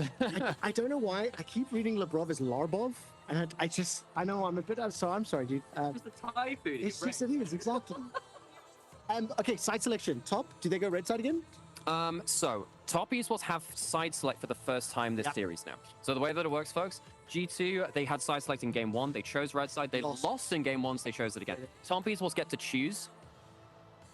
The later you get into Fearless, the more red-sided it gets, because power picks start to go, and you start to get more counter picks. Do we see Yunara at all this series? Because in my head, Yunara is pretty much instant win. It's very lane dominant, and I think what we saw there is that Top Esports always love lane dominance. If you give them a chance to pick Yunara, they'll play it. So I think it's more a case of what do you want to trade for it. So for instance, if you can, what would you trade for it? Maybe Azir at this point in the draft. Yunara Azir might be a trade because Azir has been very good. However, I think Cream should be on melees. Prio. I feel like it's all about Prio. So giving, like, I feel like nobody really wants to have Azir, but also not give, no? But this is an informed opinion.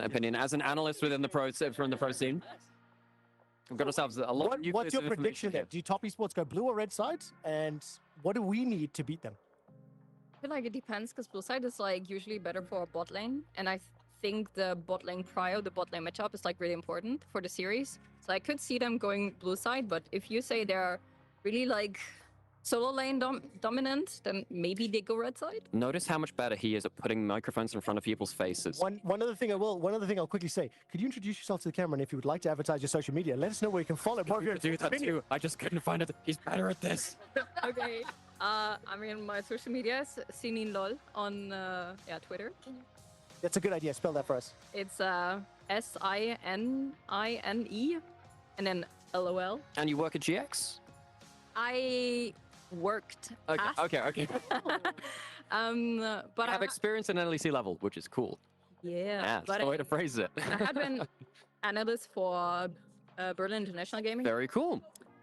it is split, so... I'm a big fan, excuse me, of the Counter-Strike team, so that's it. I watch more than their league fan, but incredibly well played. One of my favorite memories of Trevor here is we were doing NLC. This is just as we were starting to guest in on LEC, and we were sharing the same studio out in Spandau. And just midway through the show, this guy just walks in and just goes, Schland! Yes. In the Prime League studio. We're just like, Trevor, I literally have experienced that in one of my show reels for other things. I just walked behind the Prime League broadcasters and just yelled Deutschland as loud as I could. Wonderful. Okay, are we getting back to draft? Is that what that is? I think we're probably getting towards that. We've had some fun chats. Thank you later. Thank you all of you for your analysis, and we'll get back to the draft. Back to the studio, Sam. Where we have to walk physically back to the studio. Hey guys, it's G2 Skewman, and this is my first time at Lolesports. It's been pretty amazing since we're Let's go! bootcamp for the wars in China. Really there we go, like the cool. vibes and the country in general. It's pretty different than Europe. Oh, and I like well, it. folks, it's fun to say hello to people. The moment that I will never forget about Worlds is probably like 2022. But yeah, no, it's really cool to have just a bunch of people come out, celebrate G2. I genuinely think there's a good chance that G2 take the series now. Genuinely, we need to up the... I'm actually also going to give some prizes out to people who and just this talk to feeling us. of There you go. actually never giving up. Cool. Doesn't matter if you're 0-2 down. Oh, that's fine. Yeah, do you want to just go give Sinian a choice? Yeah, so by the way, folks, we have these are actually courtesy of Onivia, by the way, who sent these out. But we have like, in fact, people were saying this to show you on there. version of G2 will probably not even make it. Right, I can whatever. I've got the scene set up with him. We have some like posters and stuff. We have like Jax, Wukong, MF, a load of Evelyn ones. There's a Zed one as well. Yeah, do you want to go? Can we go get some out? Do you want to go tell Sinian, ask Sinian if she wants to pick one. No au revoir yet. Okay. 1-1, a tied-up series. Stop cheering for Top Esports as the G2 stream. Look, I'm ready for the battleground. Who far be it from me to tell people who they should support. I got questions. TES 3-2-3-1. Top Esports still likely to win 3-1. We'll see. We'll see. Mundo goes where he pleases. Skewmond definitely did that game. Nobody could kill him. They put the Sivir so far behind. Jackie Love, you know, was genuinely, folks, I'm genuinely quite tense now. Only because it's actually going around and doing broadcast stuff. What have I done to you for that Fnatic comment? Wait, what did I say about Fnatic? It was Quickshot who said that. Blame him. Other things they can craft. And remember that the changes that G2 made was because they felt like that they weren't meeting I their love this world scene, by the way. So cool. Stage. It was that jungle and that support position that came in for G2 to replace Yike and Mickey. And as Skewman himself said, expectations were lower, especially after failing not once but twice in the finals in both winter and spring. Top Esports will ban Azir. I think that Azir, Yunara are the two big picks which are left up. Like the huge ones. I suppose Sion and Trundle, too. In the semi-finals, but Top Esports made some changes themselves, and I feel like one of those changes that we saw, that man in the jungle, is a man that is no Top Esports will choose blue side. Why would they ban Azir? Because they don't want. Maybe they would prefer to pick Yunara over Azir, especially if Cream is playing melees today. I know that his Azir was actually very good in Swiss, but yeah.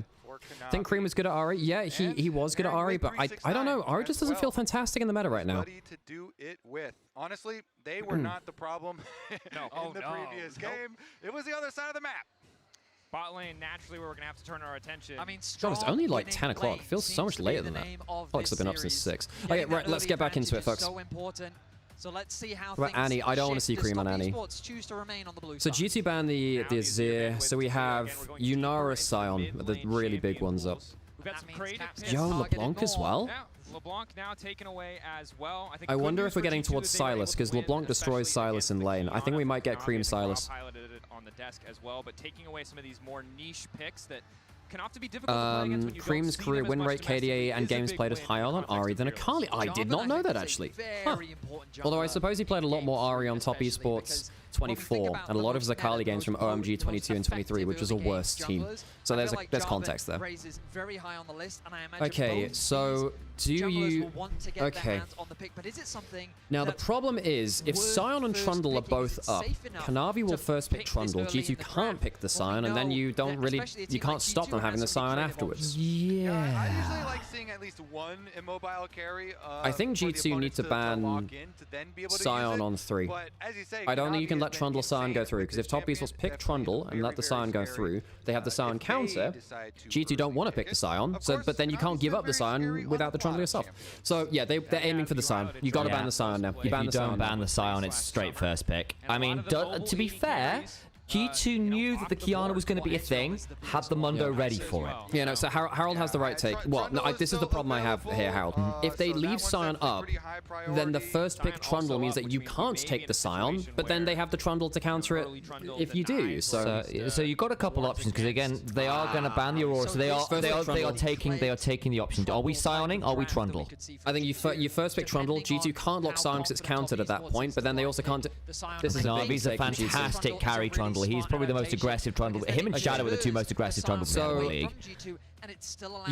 Now the problem is Top East also threatening Scion on 2-3, but G2 don't have a Scion counter. It's an awkward position to be in, right? Scion has been so consistently high value, kind of, unless you can And 100% shut him down in the early game. And this is a fairly significant one. I will say BB Scion didn't look fantastic the first time we saw it, but he was shut down very aggressively. Look, again, I know G2 have tried different ways to deal with the Scion. Rek'Sai is one of the answers in Scion. You can't Scion now, not really. This time around. So as we progress and we start to see, surely G2 better been cooking something. Because again, like G2 took the Kiana gamble and had an answer. You surely have to have an answer for the Trundle Scion, and I trust G2 have at least done some cooking. Ivan might be it. Ivan might be it. Okay. We're cooking. It was Yike on this. Reminder, guys, when we were talking about G2 and their win conditions into top esports, it's them coming in with really creative draft plans and saying our champions pools are just deeper than our players' champion pools are deeper than yours, and we know what the meta is, and we have answers into it. They've had the Anivia, they've had the Mundo. Now they're bringing in the Ivan and saying Trundle is blind, Ivan mashes you. It's not a fun time. Daisy really messes with Trundle. See the Ezreal Karma. Do you need to lock Nico now, or do you need to lock a range support to deal with the lane? Nico's through, you're right, it hasn't got banned, so it might well just be the Nico here, right? To get over the Trundle pillar.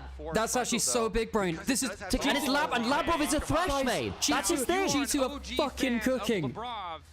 And the thing is, you've got the Enchanter with the Ivan. You don't need it from support. And just going back to what Cine, did you get to Cine and Acosta, by the way? I did, yes. They've gone around and given out to loads of people. Oh, cool. So basically, everyone who's talked to us, we've given it. Very cool. That's very kind of them.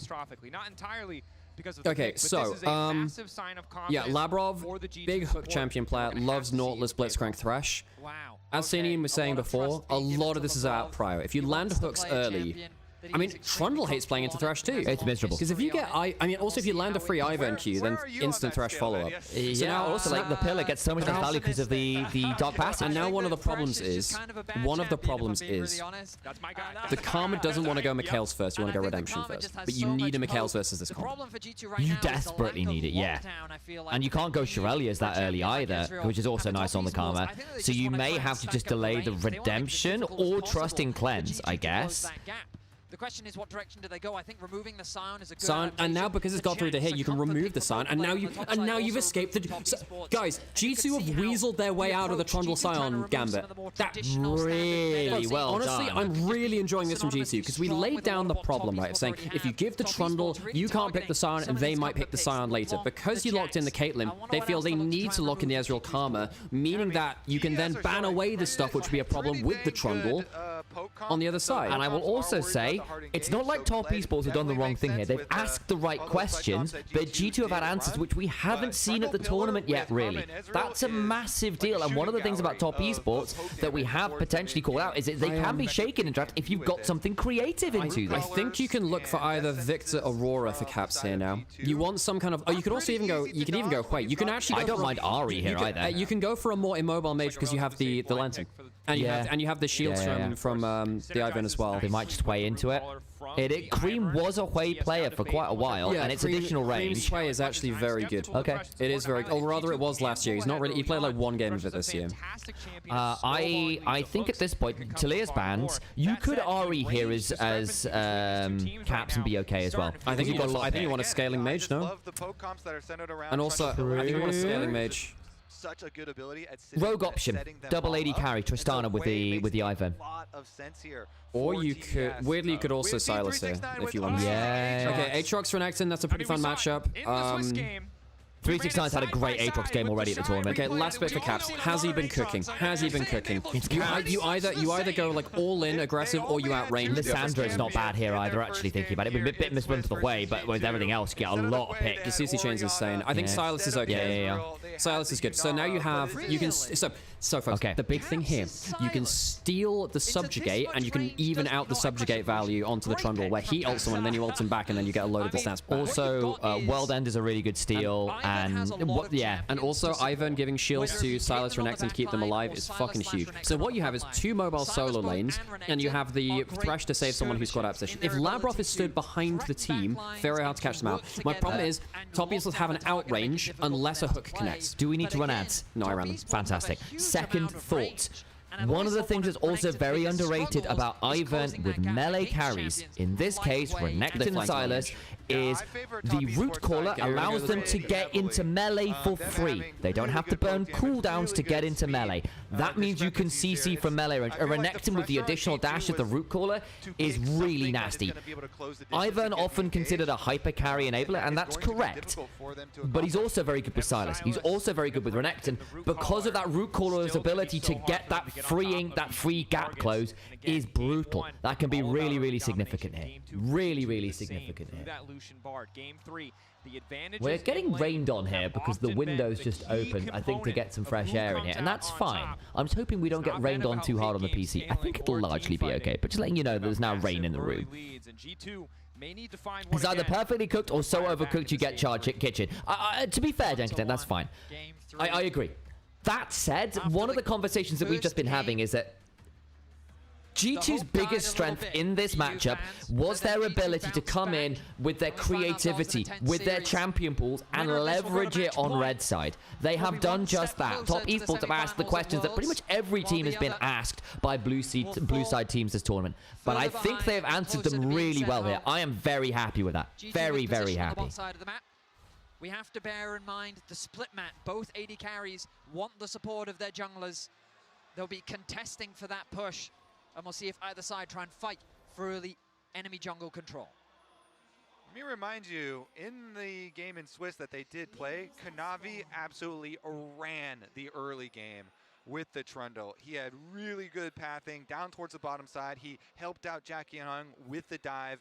And so it's kind of a flip of what G2 just did to them. We'll see which team can pressure on the bottom side. If this Ezreal plus Karma poke damage is going to land. As Karma, the other thing is that Hung is a decent Karma. LPL Karmas are very, very aggro. Karma is weird into Thresh because, again, like most enchanters into hook champions, you are fine until the hook lands. And the moment the hook lands, bad things happen. And Labrov, when he was making a name for himself in ERLs and all that time before him, was known as the Thresh guy. Thresh gives you a nasty combo with Caitlyn where you land a hook into the trap, into the flay, into someone dying. You play it that way. Yeah, I mean, it's been an oppressive 2v2 for that can be really, really dangerous. And I will also add that Lantern to get out of things like the pillar in particular makes the very limited CC from Top Esports pretty frustrating. They do have a fair amount of poke with the Ezreal play. You can play for a range game here, and that's fine. But I think if you're playing poke into Ivern, I don't know whether you win that, you know? Because Ivern offers a lot of sustainer things going. Like, Ivern is a hyperscaler in his own right. Being kind of weak points as far as the push goes. Alpha getting all the attention behind you. I know. Let's look at where Skew is. He should be pathing bot. He is.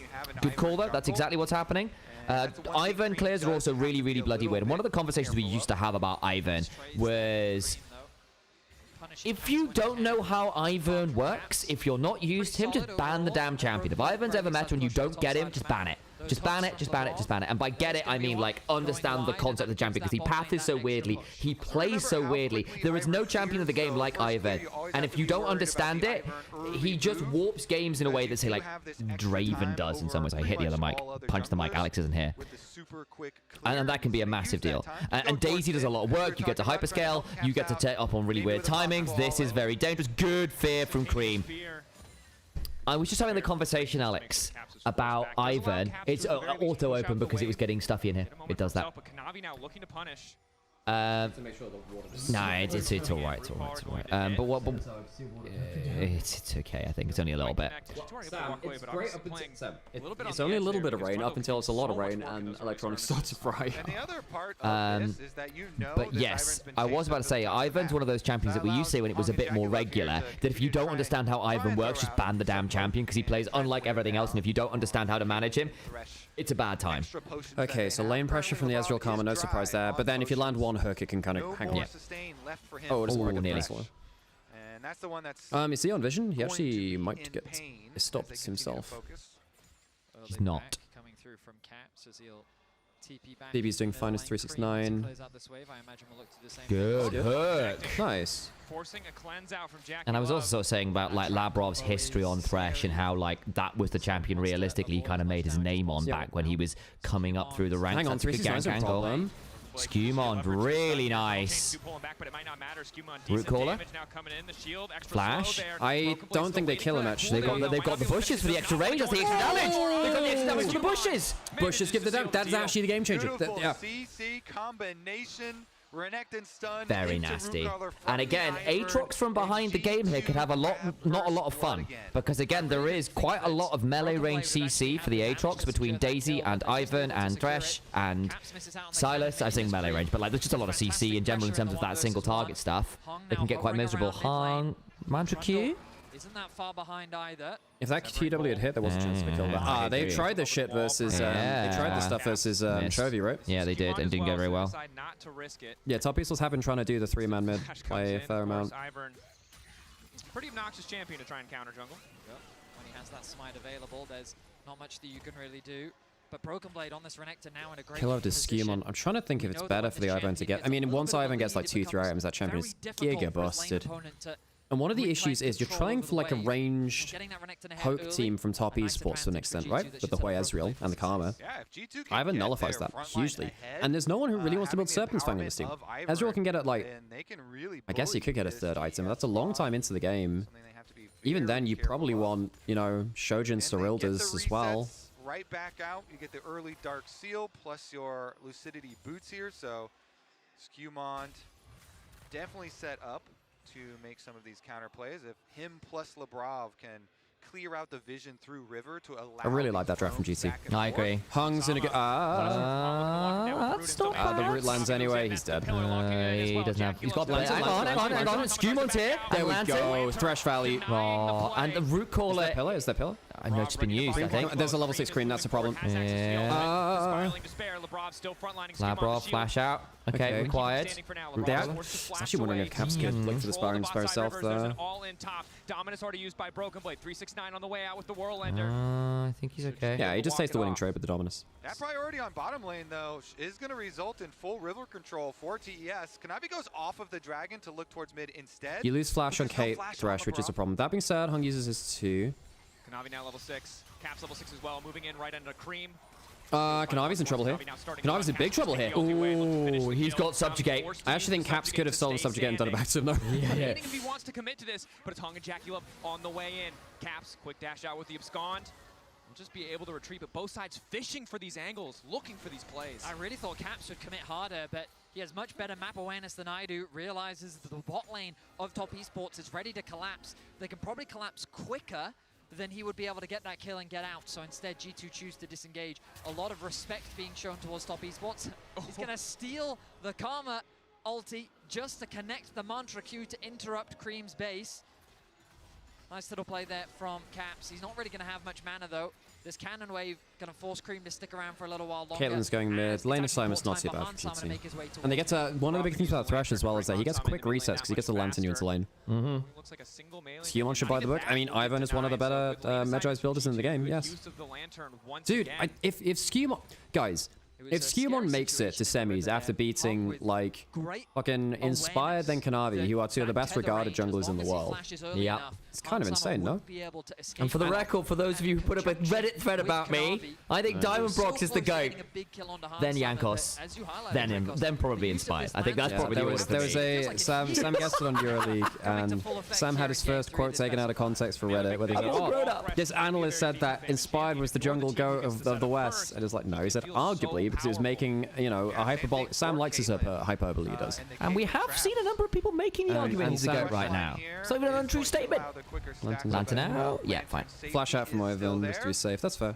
You take 2. You think all 3 rather. Yeah. Grubs acquired. bit of a misplay there. Yeah, but basically I got taken out of context saying I can't believe he's arguing that Inspired is the GOAT. I was like, no, I'm just saying this is a very highly regarded jungler that some people are considering that. And he had an underwhelming tournament, which I think is true. But yeah, I'm a Diamond Prox fanboy. What can I say? That's where my actual loyalties lie. Later into the game, Caps is going to be very, very difficult to kill. I think he should go for the slower. It's quite a bursty game. I'm just wondering if he wants to go Riftmaker. I think he can afford a Cosmic Drive for more rotations. He's got a Thresh and an Ivern behind him. You can afford to go for a cooldown. That was my logic with the Riftmaker as well. Basically, you want stuff with extended fights because the shields keep you through it. I mean, Rocket Belt makes sense as well, right? Like you are quite reliant on your pick CC because it's very, very single target CC heavy. Rocket Belt Riftmaker, that's what I was wondering. Yeah. Instead want to match lanes with G2. Moment of indecision. They did start the recalls, but they will now opt to stay in the bottom lane. I don't think if I see any other angles here for the... So I think it probably is the best build, realistically. Try to maybe get some of these plates down. Kanavi hovering the bot side of the map, knows the At the very least, the early game is quiet-ish. I'm trying to figure out who that favors. I think well, largely GT have the 3 grubs, and Caitlyn gets 3 grubs to hit towers. Yeah, and you've got the Ivern, so I think... Yep, Ivern captures the dive here, that's fine. Quay's just hovering topside in case there's any big plays on topside. But let's be honest, Caitlyn doesn't need to kill here, he just needs to hit turrets.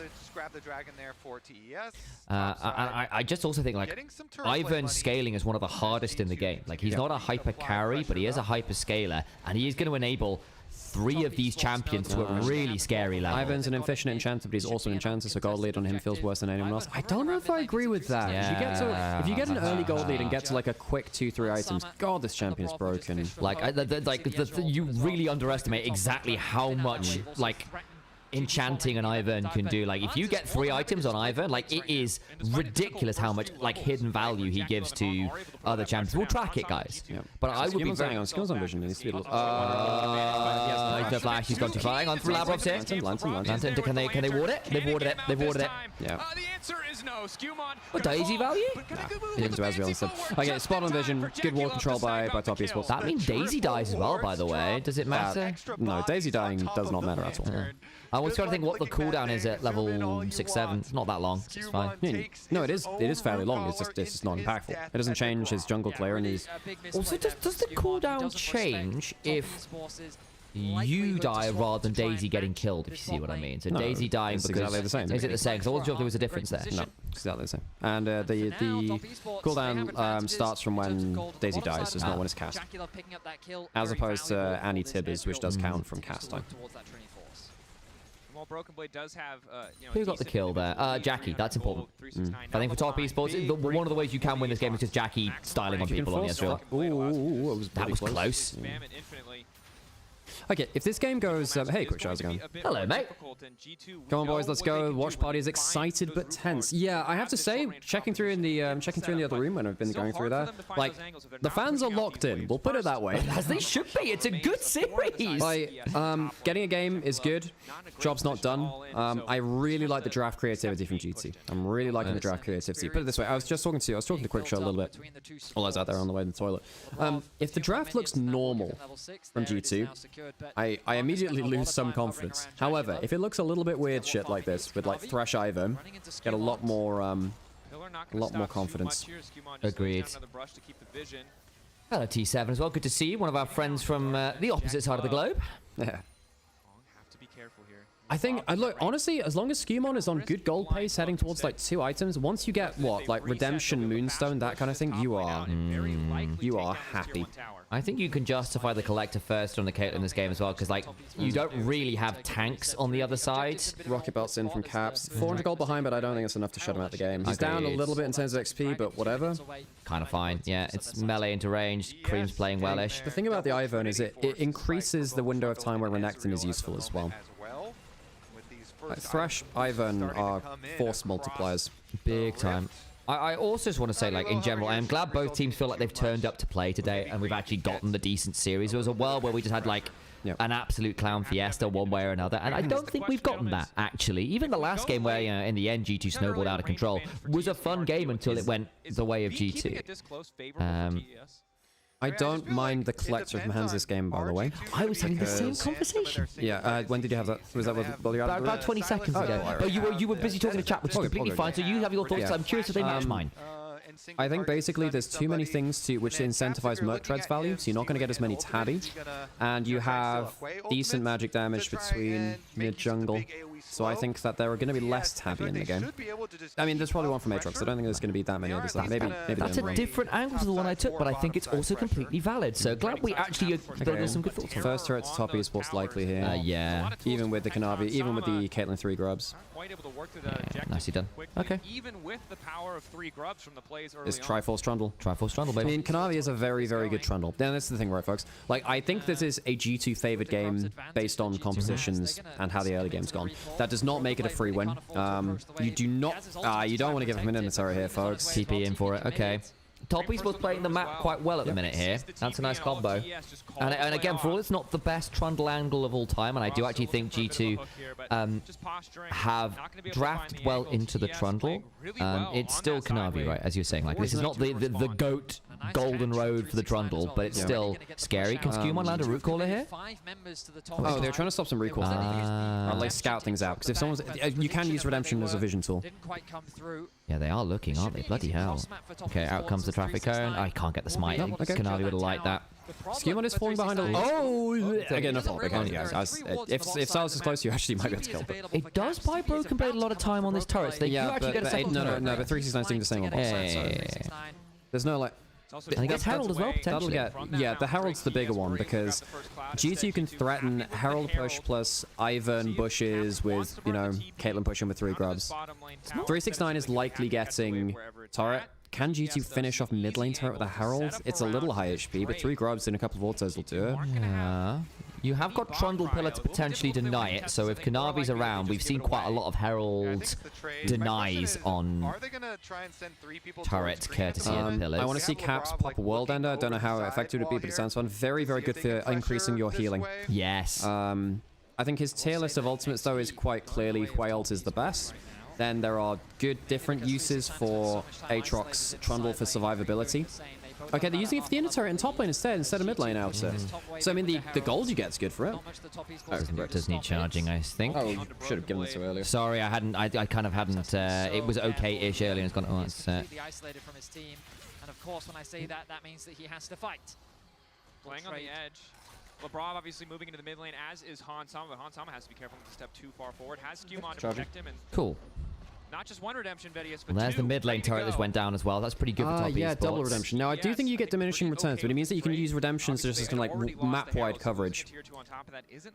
Stride Breaker, I think, is also really solid from BB here, because again, you've got redemptions and enchanter behind you, so that slow can be quite annoying for like your Karma Ezreal escapes. I think it's, you know, it leads into the CC chain. Stride Breaker into, if any CC lands is huge. Also, Hung not going redemption went for Sorelia's.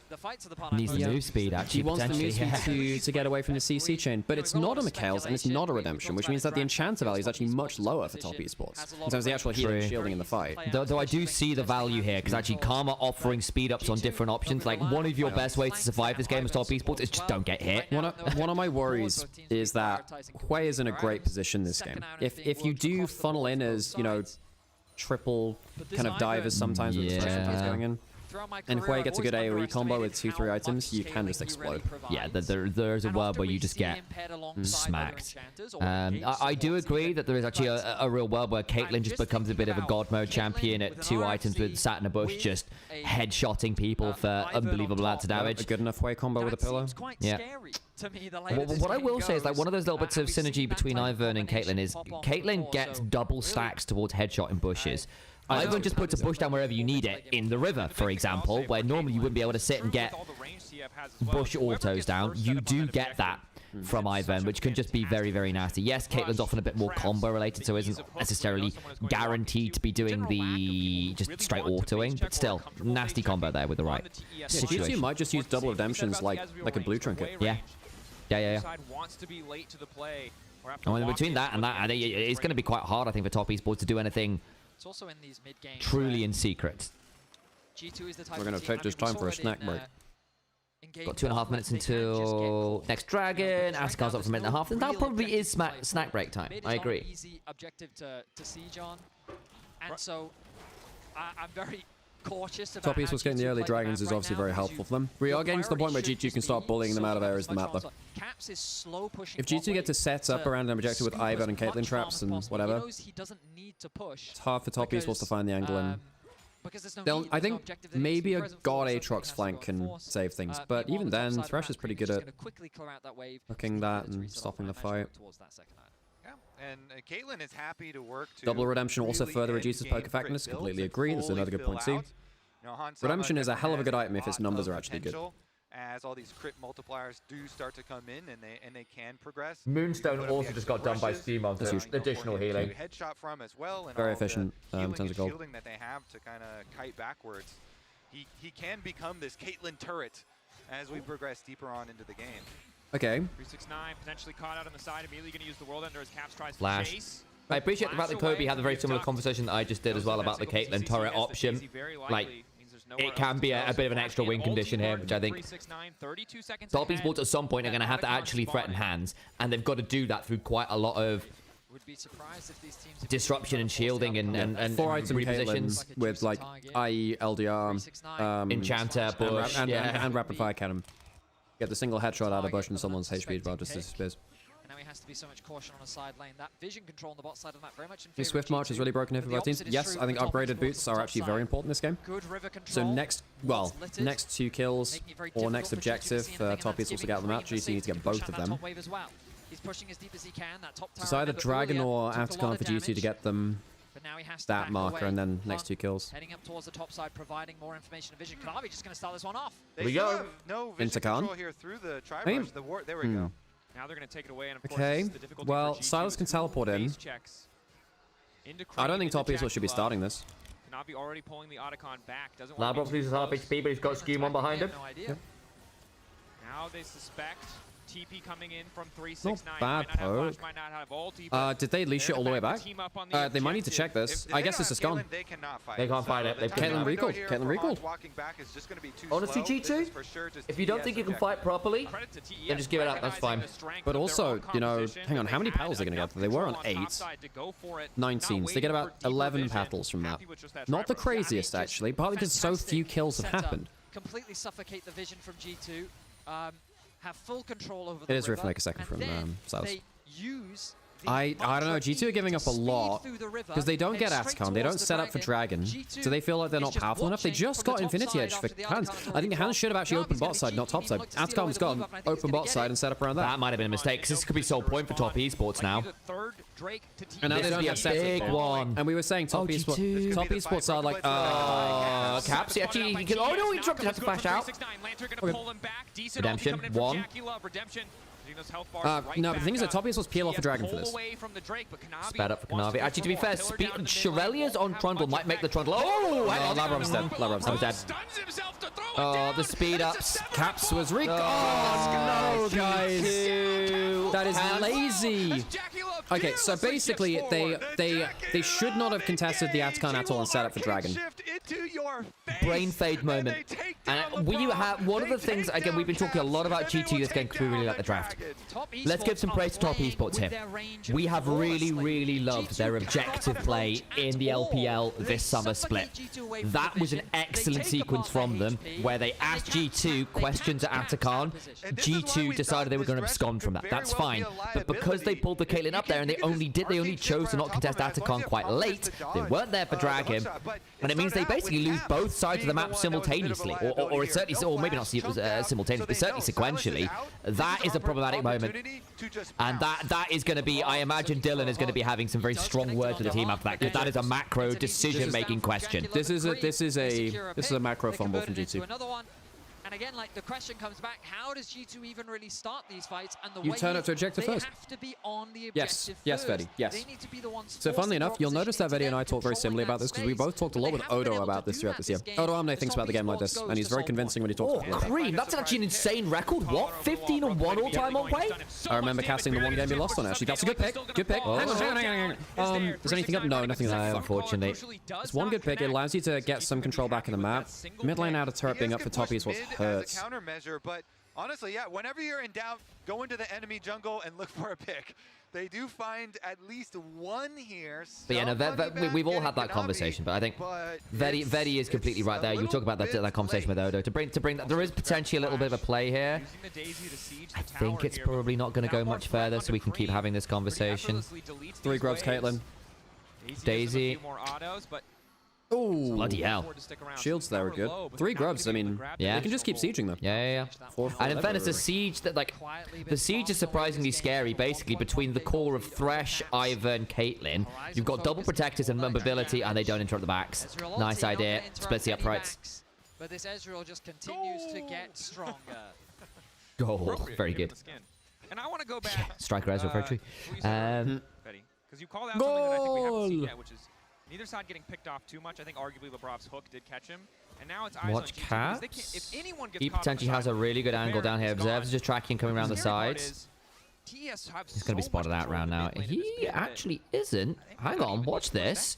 Caps can do... if he steals a good over here... away from his team right now. Steals the subjugate, looks to get onto Hung. I think this might be all right, you know. Okay. Okay, Conqueror's stacked. A little less value than I was hoping for there. Yeah.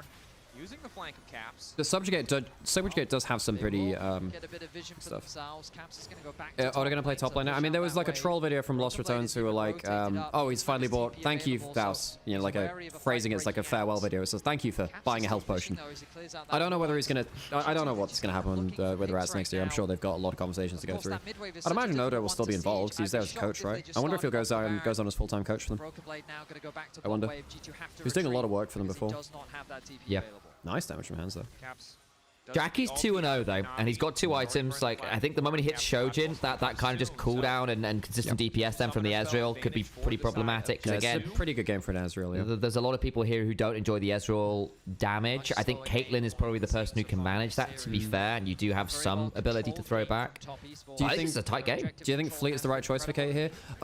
Yes, for the movement speed, if anything. Yeah, not I think your single hits are going to be enough. You don't need the damage of lethal tempo, like constant auto attack time. You're really just looking for combos, not.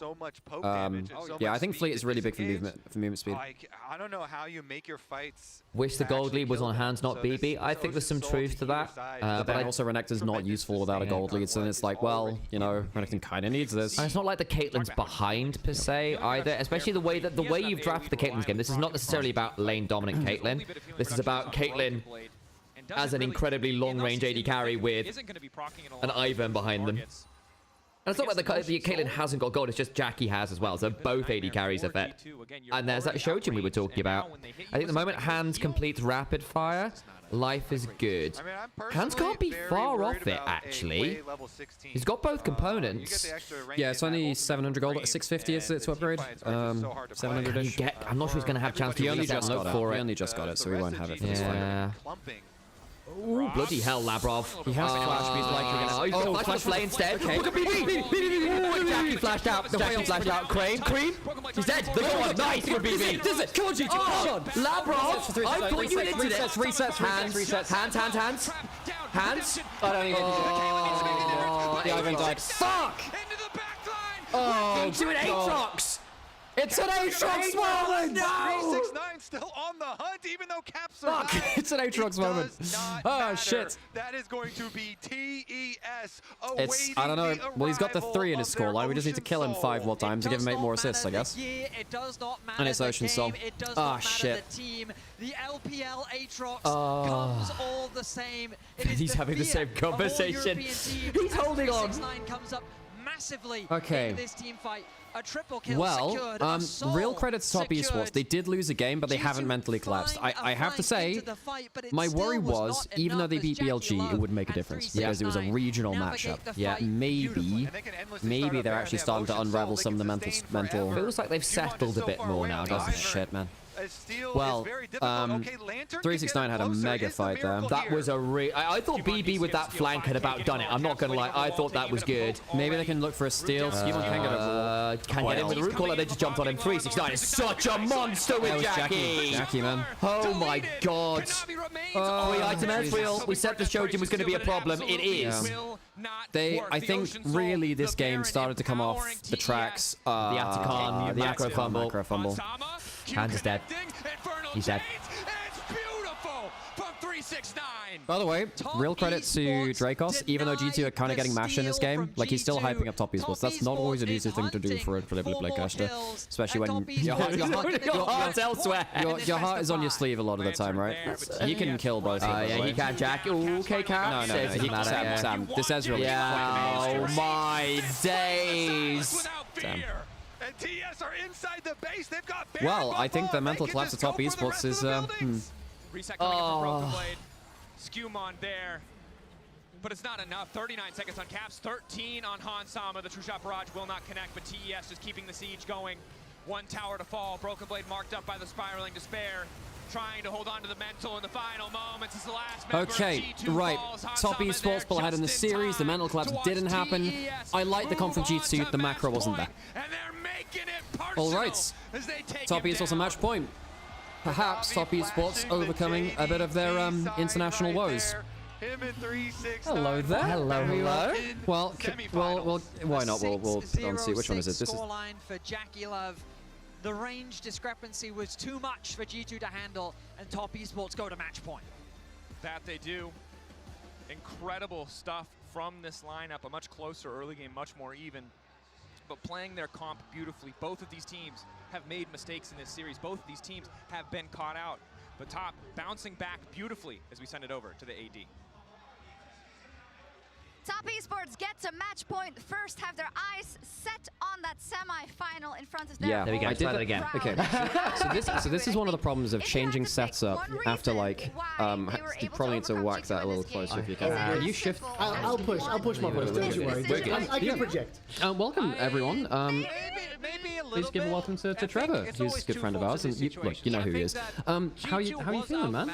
Miserable. But instead double down, because I think the initial setup I have felt pretty happy because I haven't watched a lot of League recently. Working on other games, so a lot of the newer champions I'm just not as familiar with. Yeah. The only reason I bring it up is so few of them in this series that I'm really happy. I'm like, I know what I'm watching. And one other thing as well, you only see them once max because of Fearless. Now, that's my question. It's going to come out later because now G2's on the back foot. Like, honestly though, G2 can beat top esports. Yeah, they have the ability.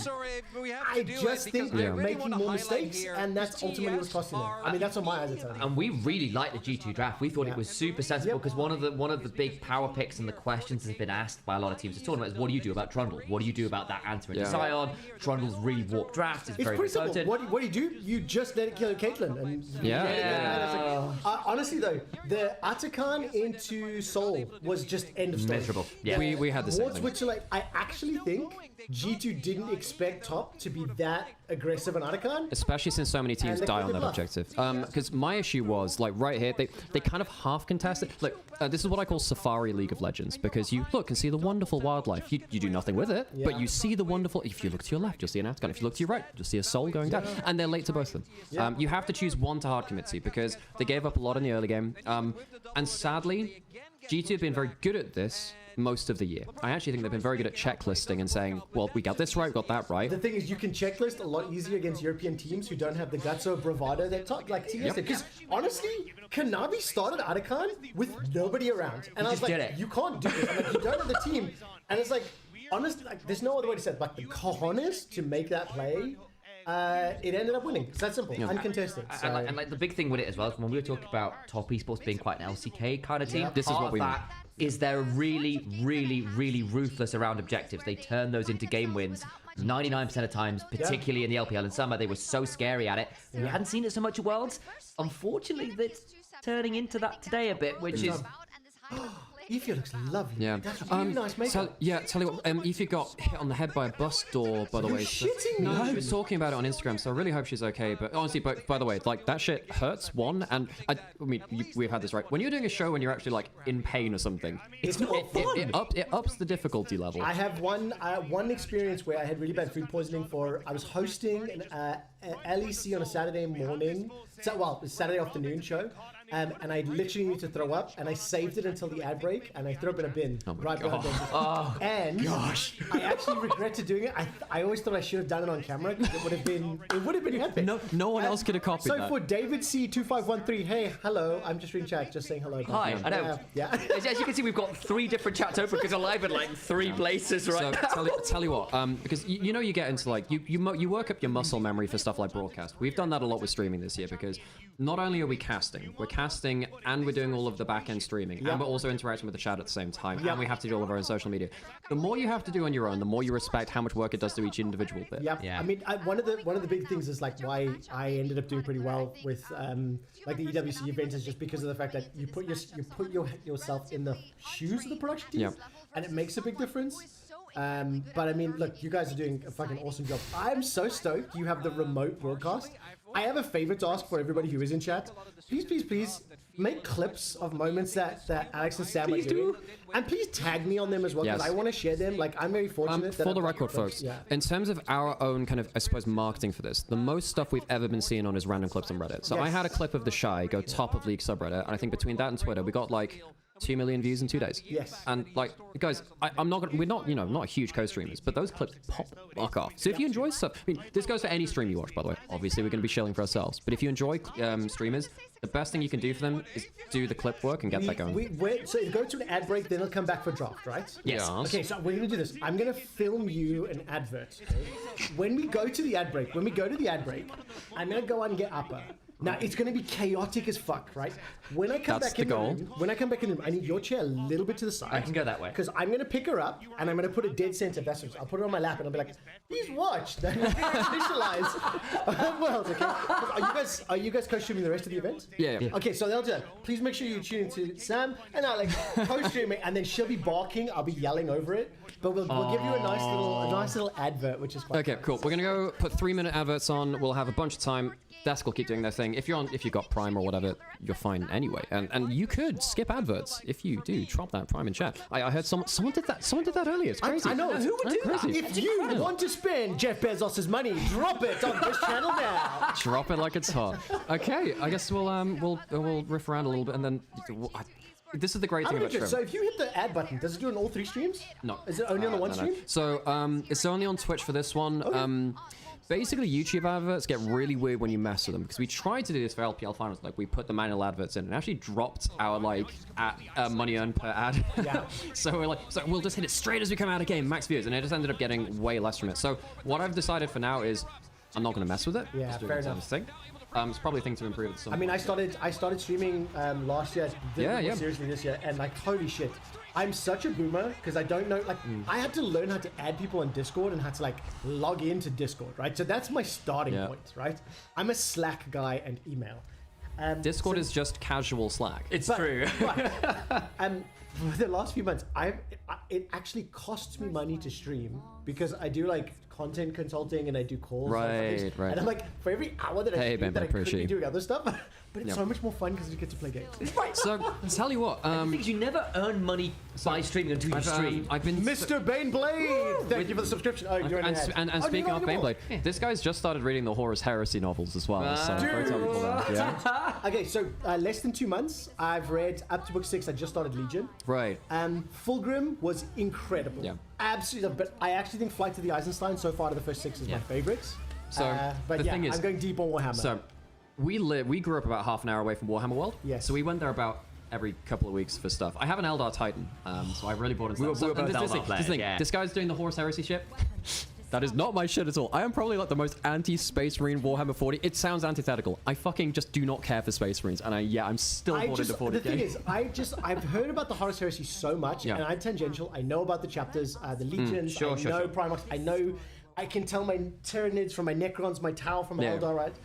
So I have all this absorbed knowledge, and then I'm just like, okay, let me just learn. And I like the structure of because. Which is crazy given how many authors which are in that series. But do you know why? Do you know why? Because so I've gone deep on this recently. Yeah. Okay. So Black Library went to all the authors that wrote 40k novels for the specific chapters, and then said, you will write a prequel. And they said, here's the bullet points. We don't care how you write in between the bullet points. But these things need to happen. Because you wrote about Fulham, because you wrote about the You know Chaos, these characters. because you wrote Eldar, Yeah. write your Eldar prequels. So they actually made a smarter way of bringing it into So the things. what are the things with that? The guy which is really famous for writing Eldar, the Eldar players fucking hate him because he keeps killing our really important stuff. It's always like, we can never win. This It's is so also the other annoying. thing. There's no such thing as a story of Warhammer because it's a fucking game. Yeah, exactly. Tell me the story of Dungeons and Dragons. Right, I'm gonna bring the dog. I want to Go for it, go for it, go for it. Cool. I'll move over a bit. There you go. Cool. So we're gonna get an Appa break, folks.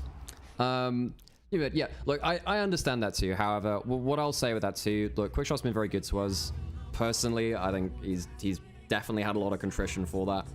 I'm not gonna look. You can have your views and your opinions. That's completely fine. Open, whatever. And we have, of course, the most important thing.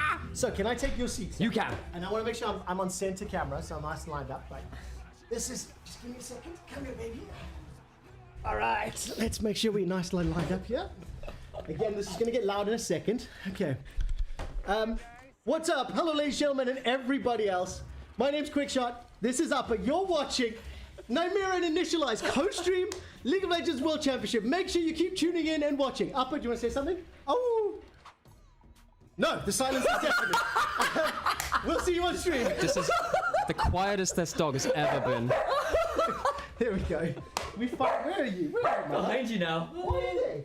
You're hiding. Oh. She's hiding. Anyways. Oh, come with wonderful. me. I'll give you your seat back, and I'll just hang it for a little bit. Cool. Come here. No, she doesn't trust me. That's fine. All good. I love you guys. Thank you for inviting me. And we'll see you later. not. Thanks for See your you, time, Trev. Trevor. And we'll check in later as well. Come on, Floof. Bye, Floof. Oh, she's great. She's great. She's great. Cool. Oh, man. Right, I'm going to run really quick to the bathroom. Is that all right, Al? You happy to hold down the fort for a second or two? I can do that. I can do that. Return. And I'll probably change the scene back to what we had before. Is this one? Cool. Perfect. How long we got? 2.5 minutes. Perfect. Cool.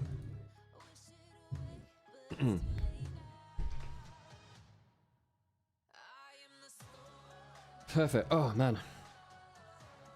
Why is it always Aatrox? Exactly. Why is it always Aatrox?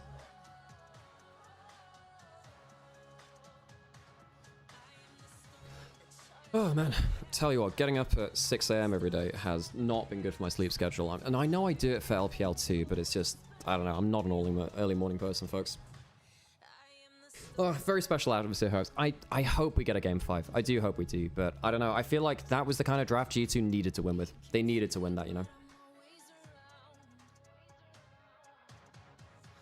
Thank you, Harold. Appreciate you. Daylight savings fucked you up? Oh, yeah. Oh, yeah, because we, because we get... Wait, do we get one... I'm trying to remember. So it falls back. So the clock goes back, which means you wake up earlier, right? I'm still waiting for the dog. That wasn't a dog. That was... Exactly, yeah. So we just had some inclement weather. That was a cloud.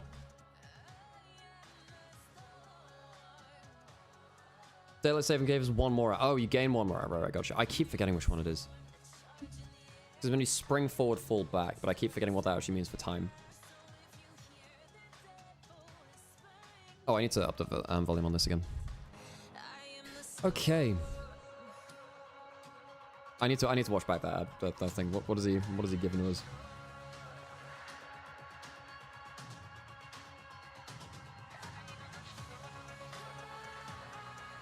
It falls back for us on NA on Sunday. Oh, wait, is it daylight savings not matched around the globe? I thought it was. Is it different at different points? At different places in the world? I know that, for instance, like China, for instance, has one time zone across the entire country, which is cool. EU and NA don't match. That's just confusing. Okay, okay, folks, if you're gonna do daylight savings, you know, at least, you know, match up. Okay, folks, if it goes to a game 5, Sam and I have a very funny bit to do. We will maybe have to introduce Godgor again.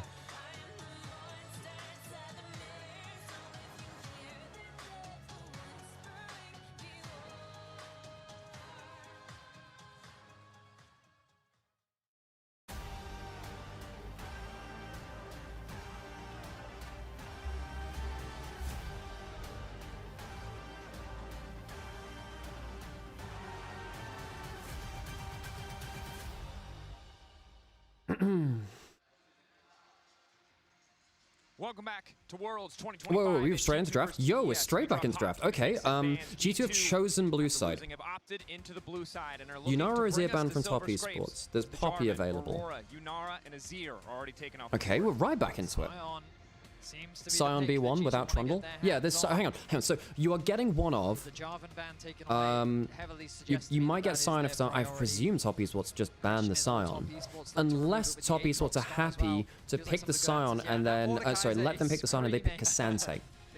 They might go Cassante in Yeah, I mean, once R1 Trundle maybe. has gone from Fearless, it is just everybody looking. What's the last ban from? Do Top Esports let the Scion through? I think they might. I think they might let the Scion through and they pick something like oh no, sorry, Cassante. Sorry, Cassanto's played. Sorry, Cassanto's played. But they might pick another tank into it. They might pick something like Ornn. I mean, 369's Ornn is insanely good. Like Ornn Cho'Gath, maybe? No, they ban the Scions. They don't want to take the Gambit. They're not doing the Scion Gambit. What's your first pick now? I think these are the three obvious bans from Top Esports in the Yunara, the Azir, and the Scion. What's left up that's valid to you? We have an unusual amount. There's Kai'Sa draft, maybe. You could go for a Kai'Sa draft. There's stuff like Vi Kai'Sa might work. I don't think you can pick Jinx with Vi up. I think both teams might go for a Vi draft now. There's also stuff like we might get something like a Viari. No way. No way! Draven foot. I mean, we talked about how lane priority is important. Wait, are they hoping that Top Esports picks the Rek'Sai? Wow. We were also saying we wanted more practice gameplay. We are going to Of all the things I predicted, that was not it. And remember, you can lane swap the Draven over the But doesn't Top Esports could lock something like Vi Ziggs now, no? If they want to pick the Ziggs for non-interactive lanes, I think doesn't Vi go through the roof? If they lock the Xayah, G2 don't want to pick the Vi, right? Because you don't want to pick Vi and Xayah. What the shit is this draft? Ziggs was such a safe option in response. Zyra Khan likely going to be the lock-in for Top Esports as they get themselves, at the very least, a strong bot side. Jackie's most played champion in Split 3. Obviously, So Zyra Khan, I mean, that's a big playmaker for Hung. Now you feel a lot less good about Vi. Kai'Sa completely ignored for this one. Surprise! I mean, Draven's very good at level 1. I mean, I just feel like you didn't need to be. Nico gives you the lane dominance. That allows you to play through TV2.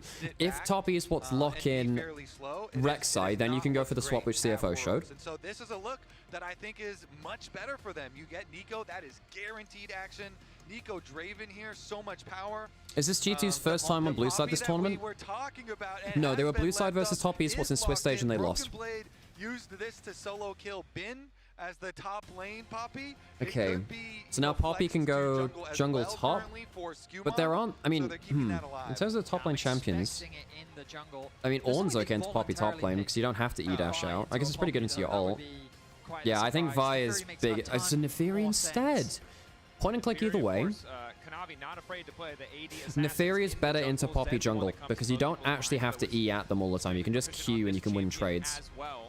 And you can W through the Poppy W. Poppy E rather. Is Neferi a good pick here?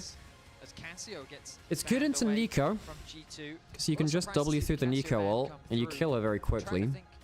Your early pressure is good. If you want an aggressive champion that can play against the enemy comp, it's still risky. If you ever get CC'd, you get blasted. You imagine that would come through from G2's side. Top Esports That's true. The Poppy stopped the Vi lock-in from Top Esports. That being said, Vi actually can be good versus Poppy because your ult goes through the W. You can still get on stuff like the Draven pretty effectively. Flash ult is kind of insane. If Top Esports do lock in Talia, G2 still have LeBlanc. So what have we got for mid lane now? Cream 1 on the way. Or the LeBlanc ban on the side of Top Esports before committing. Okay, so there's the Talia ban. Yeah, LeBlanc is lane dominant. G2's comp identity is a little weak right now. They don't have that much AoE damage. Poppy top, it can be Poppy top as well. Can be that as well, depending on what 369 locks in. I think 369 might look for an Ornn. Ornn is really good versus Draven. Draven doesn't have that much way to outplay that. The utility alongside an AD assassin jungler is usually, at least the very least, the conventional choice. Gallia, also another champion who has been completely taken out of the pool because he was played top lane earlier in the series. So Cream's gonna need to dig deep. Yorick ban. So now does that mean that BB wants to go towards like? The Yorick targeted towards 369. Surely BB doesn't want. I mean, typically the Yorick's ban away if you want to play either a tank or Jace. I don't know if we get Jace at this point. Jace is such a hard champion to play right now. With the mid lane pool going the direction that it has, it feels like that's just kind of one long-ranged, high DPS backline from Top Esports. No frontline just yet. Very safe, good wave clear. Do you lock in the Ornn yourself? Ornn into Xayah's not bad. Whoa!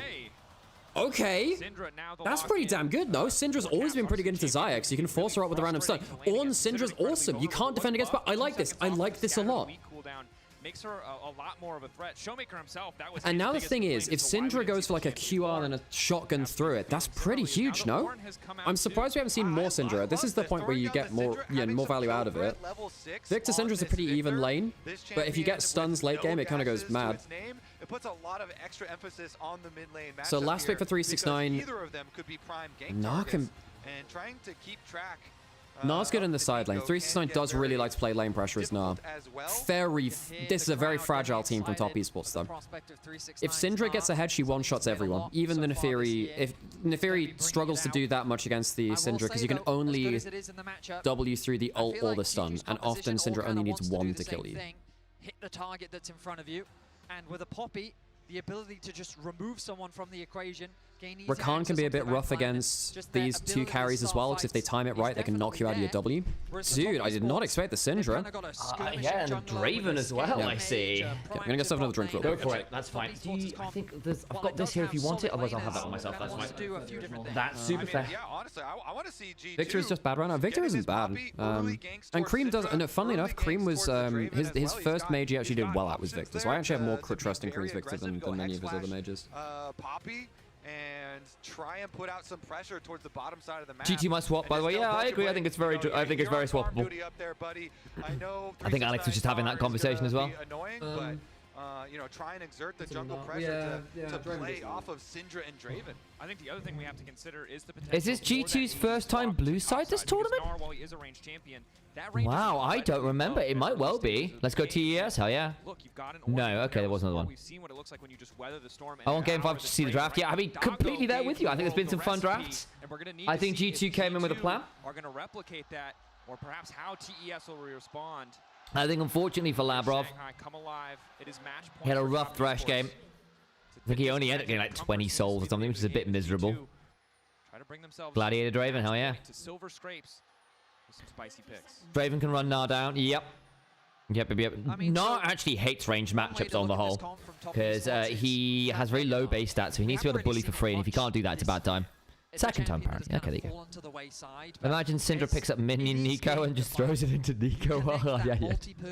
Can you do that? Is that something you can do? You can see the team fight potential that this top esports don't think it works, but like that, since Syndra can't pick up champions. Yeah. Gets that initial kill. Yeah. Top esports you can't pick up allied minion. Yeah, I don't know. And we look back at their There's a new Silver Scripts. Yes. Yes, there is. We've got an orchestral version made for this game. Not made for this tournament rather. There he goes. That better. Yeah, not gaining so much. That's fine. It was a little bit crispy before.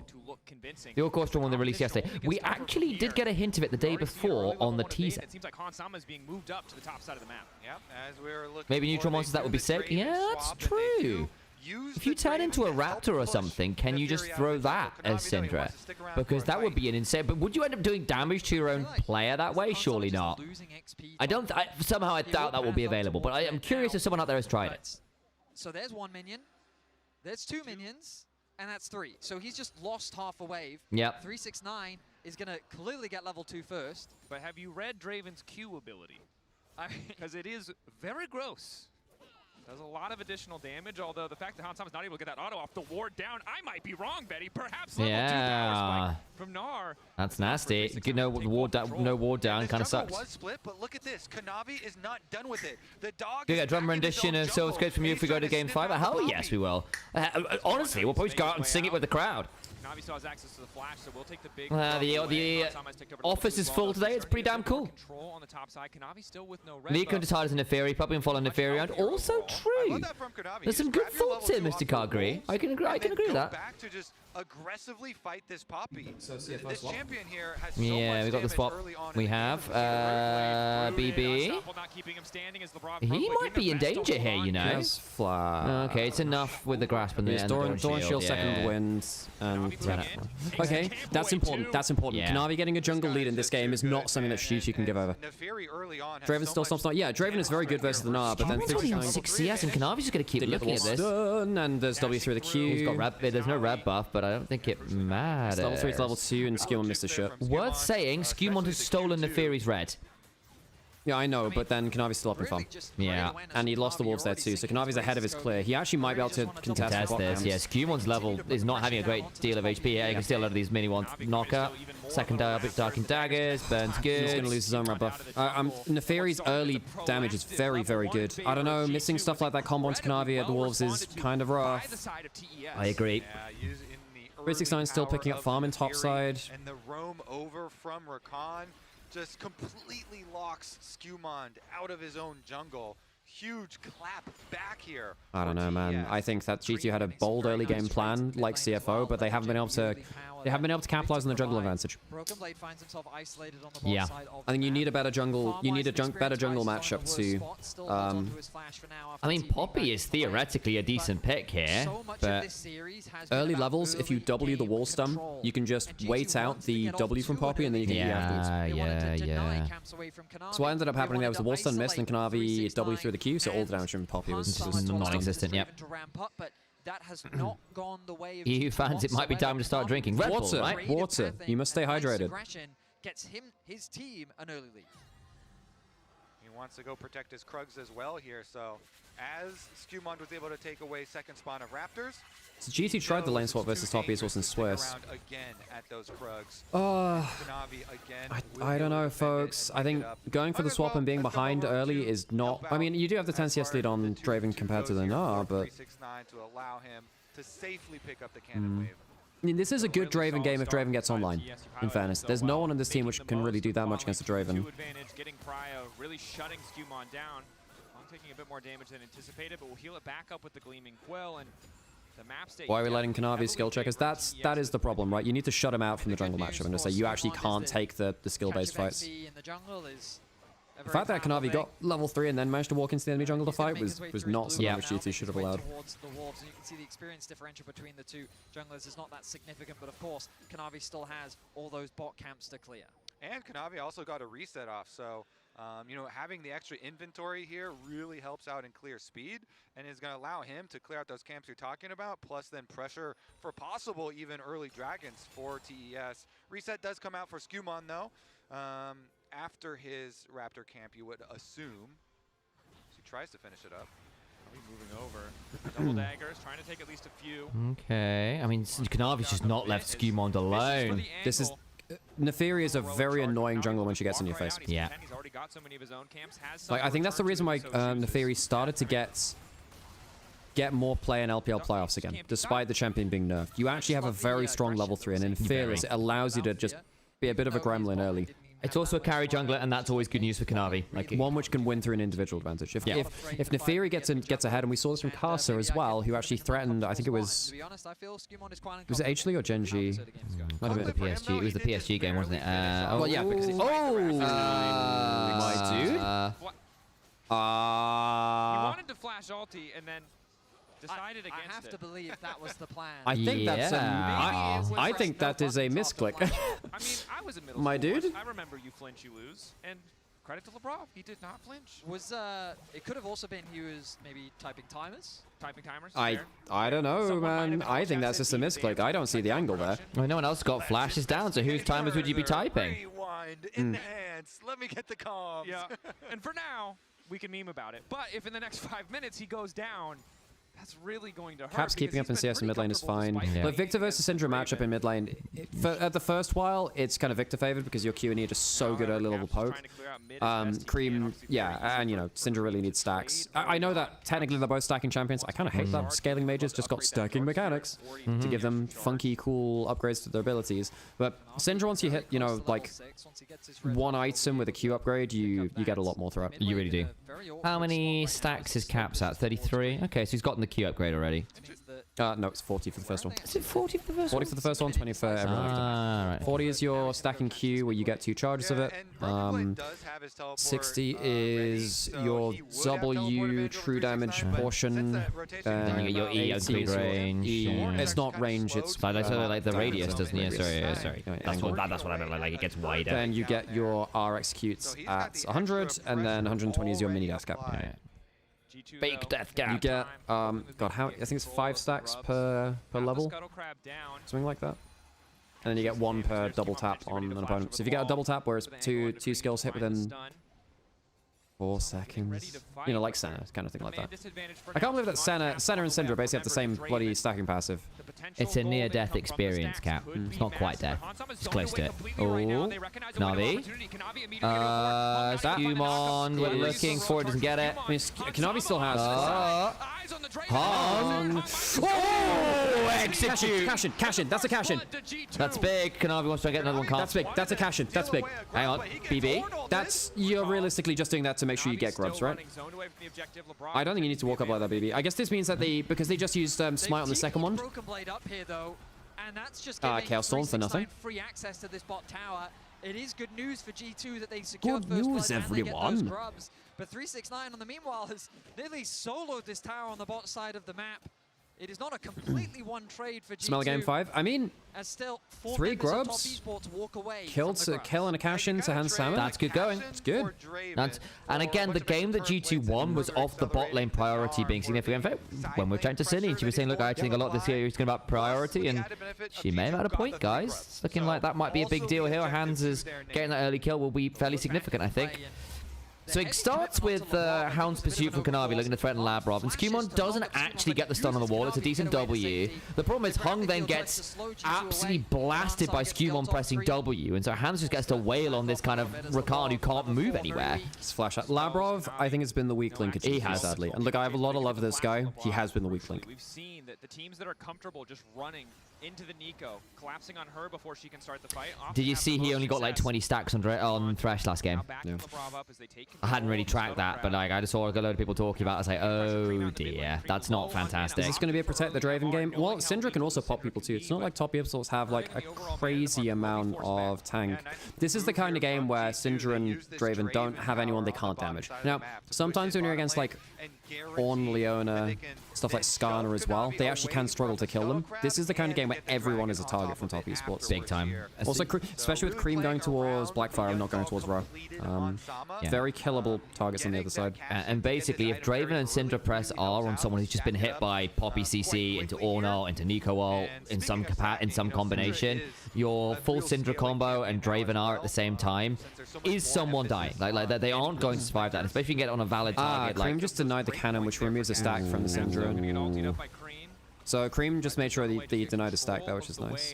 369 might be the most useless player with an individual lead. I disagree. Again, they won against anyone's legend through his individual advantages in LPL playoffs.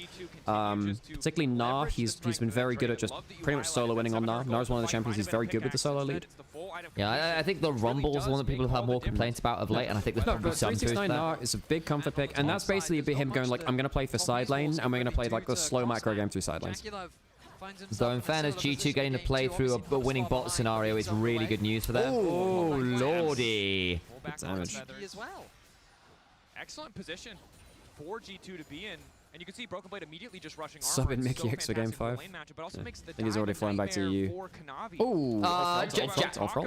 Oh, no, it's off roll. Yeah, it's Draven ult. As we see Jackula forced to ult, traded with Han Samas. I think there's so much value for G2 being accumulated here. Yeah. And it all kind of stems from the early breakpoint they achieved off Draven, because you saw the teleport down to the bottom side from 369 that allowed Broken Blade similar situation on top side, where he pushes that minion wave in, and Victor has to just walk his way up there. Ooh, 369 here. Safe. Level 9 though. Ulti available, as is the flash. G2, they've got Skumon in the way, but they need to be careful not to go too Hung doesn't have flash. That could be the target. I don't know about this. Press W. He's going to be able to press W. Good from Labrov. Good from the knock into the wall. The knock into the wall from unfortunately. Oh, man. Pop is way too late. Yeah. If Cap, you can't kill Kanavi here. No. And Kanavi gets a double. Kanavi with a lead is a problem. I think they had... The thing is, I think GT had all the tools to win that. I agree. They did not press their buttons in the right way. Excellent patience demonstrated by Top Esports. I think that the Poppy ult should have solved that, no? He had it in that fight, right? Down. Kanavi will pick up 2 kills. The superstar of this team being Burfin, it's in Olivia's chat, by the way. Yeah, on one of the other chats. It's a great way for Top Esports to reclaim some control here in Game 4. Star Guardian Syndra, anything else? I use the... Okay, I use 2 different things. I like Prestige Star Guardian Syndra. It's very cool. Q effect's very cool. Or I use T1 Syndra. T1 Syndra has very cool sound effects. Visual effects. I like that a lot.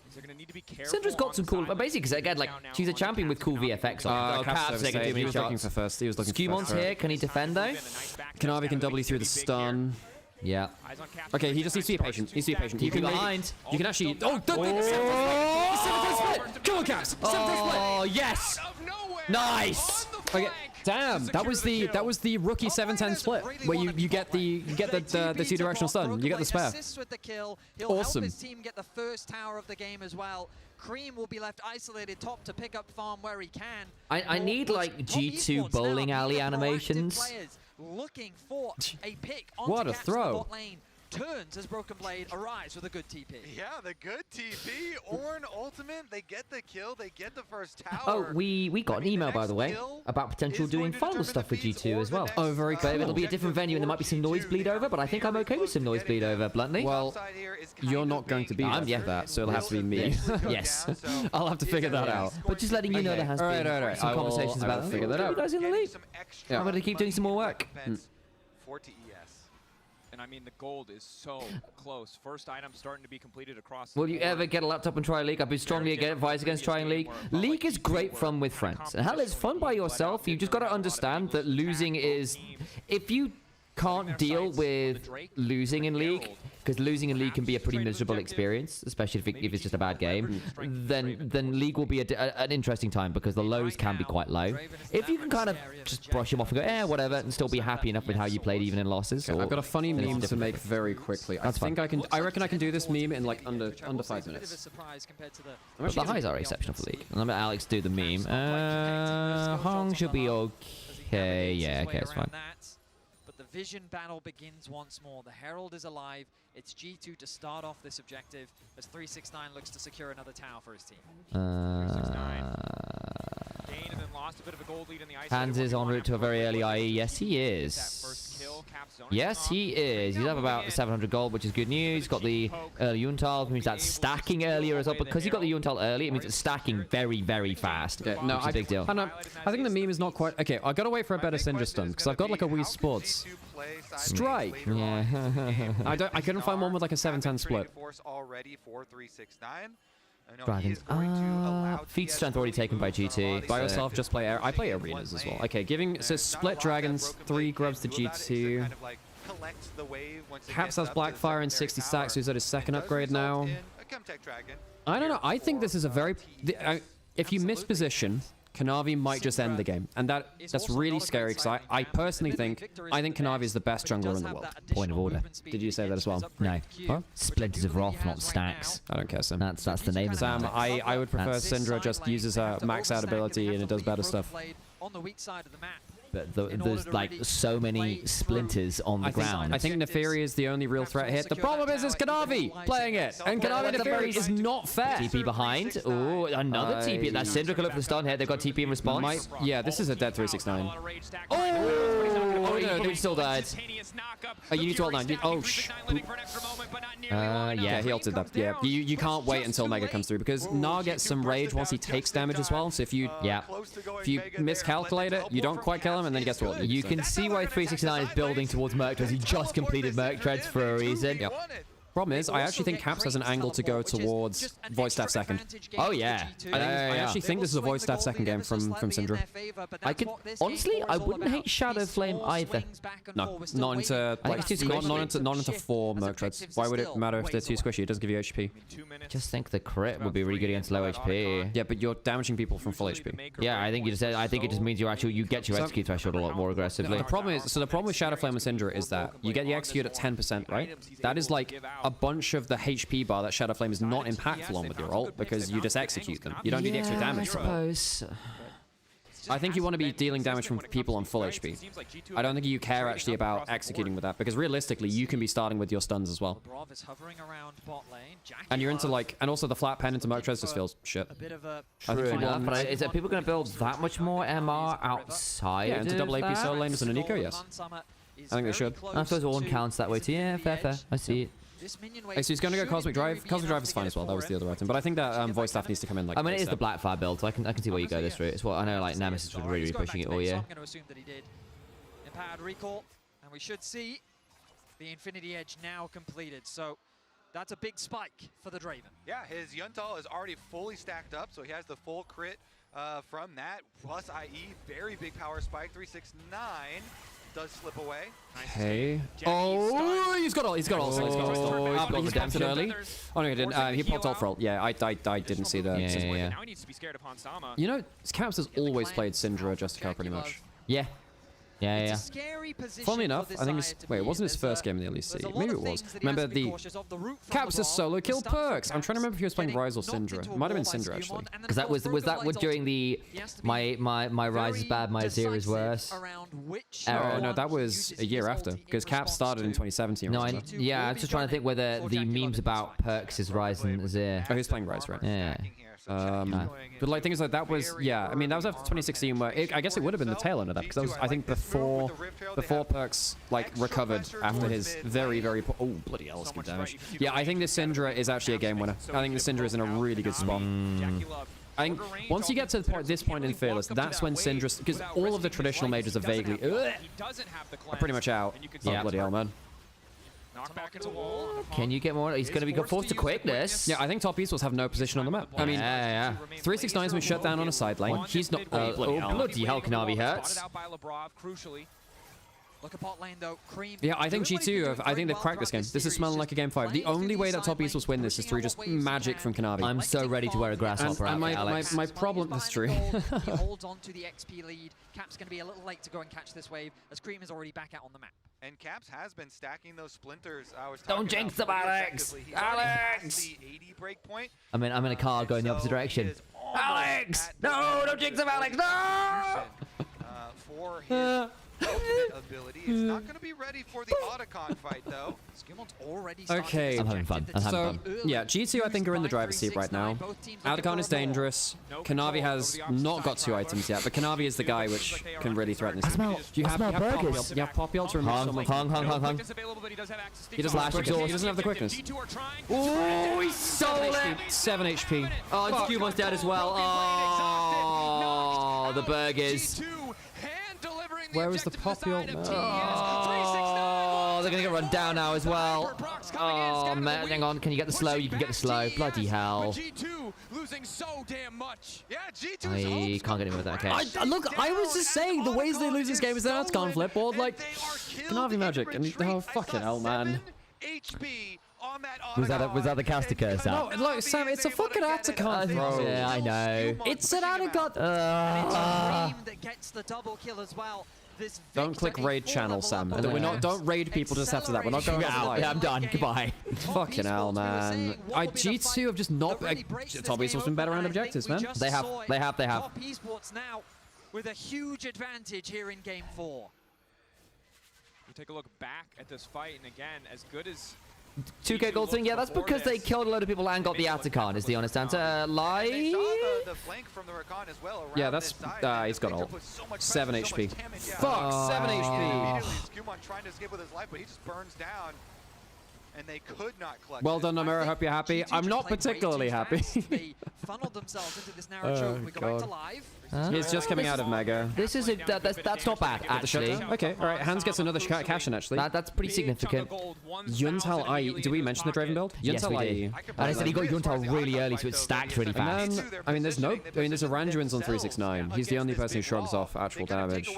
There might be a point where Hans can just one-shot the whole team. Yeah, that's... And again, I think there is a break point where Syndra R and Draven kind of just annihilate a team fight. The no ulti on Rakan is what I think they really wanted. I mean, the gold lead has kind of shrunk-ish. Like Top Esports are within touching distance. I don't think the game is completely done yet. It's a big moment for Top Esports, but that's a good kill. They get a turret. They've still got a 2-1 Draven. I did not jinx G2 versus FlyQuest. They won that game. As I said, it was unlosable, even though they gave it a good try. I will say they had a 2k gold lead. That's disappeared, but that's just because Hans Sama did cash in. Marco asked earlier, why did they flip that? Because they wanted to use the fact that Rakan had no ult, but it's so risky. Yeah, Draveflation, the Coinbase gold grind. Obviously, the others is actually his passive gold. You can see he's already earned 1640. Scumon's now in danger. Is Labrov? Chase coming in from Cream. Okay. Nice rocket belt to get him out. Bless you out. Keeper's verdict. Knock away. Don't really have an angle to push any further. Just a trade of abilities. Victor's also getting quite scary at 369. Can threaten Hans vaguely. Sorry, that was me plugging and think to charge. My bad. That's fine. That was on your guys' end. We definitely didn't do that. We definitely didn't. Yeah, that's your PC. The TP is used by Broken Blade. He's got involved in the fight. He has his ultimate, but he's hesitant. We've got 2.5 minutes. Good E there from Victor. Ooh, feather pull. Ooh. Death laser from Cream. Hans Sama has enough life. Kind of just the Hex Tech Ray. I'm still going to call it Death Ray. Hex Tech Ray. Don't gas lampers? I think you'll find it's called gas lighting, not gas lamping. Yeah, who says gas lamping? Who says gas lamping? What the hell? No one would ever say that. It's not a meme here. This is a bit of a meme, aren't you? So weird. Why would you say gas lamping? Yeah. And I think it's pronounced Meme. No one says meme. If it was from your PC, then how do you know what happened? We have prophetic powers. Yeah, we've got prophetic powers. We're in all your walls. You think we like this right there here? This is in your walls, guys. Yep.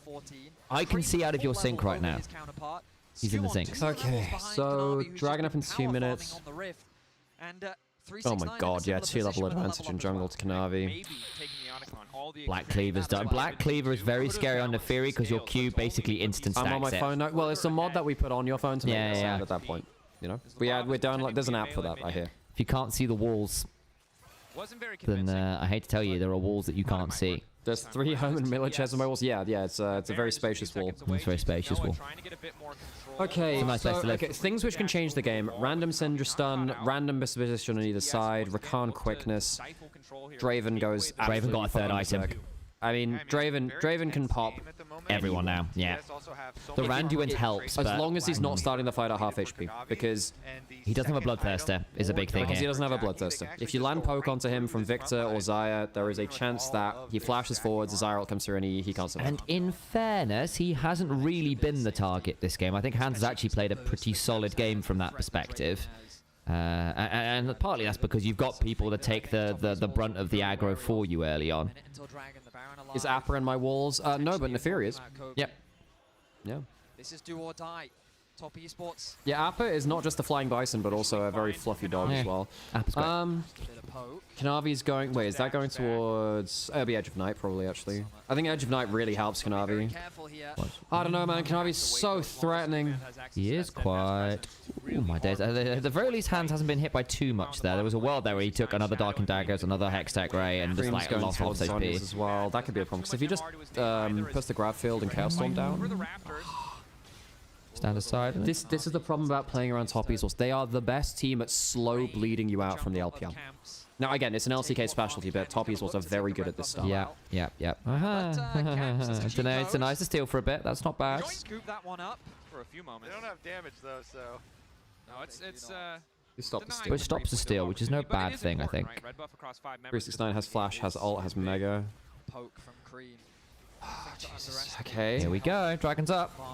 Labrov. Not bad. Not bad. He's gonna die for it, but he gets the Zyrol. Maybe Hans can Kanavi flash away, and Labrov's sword. Burn. Hans can maybe flash forward. Watch for Hung. Watch for Hung. He doesn't have cleanse. Oh, shit, man. And Hans can't get the cash in either.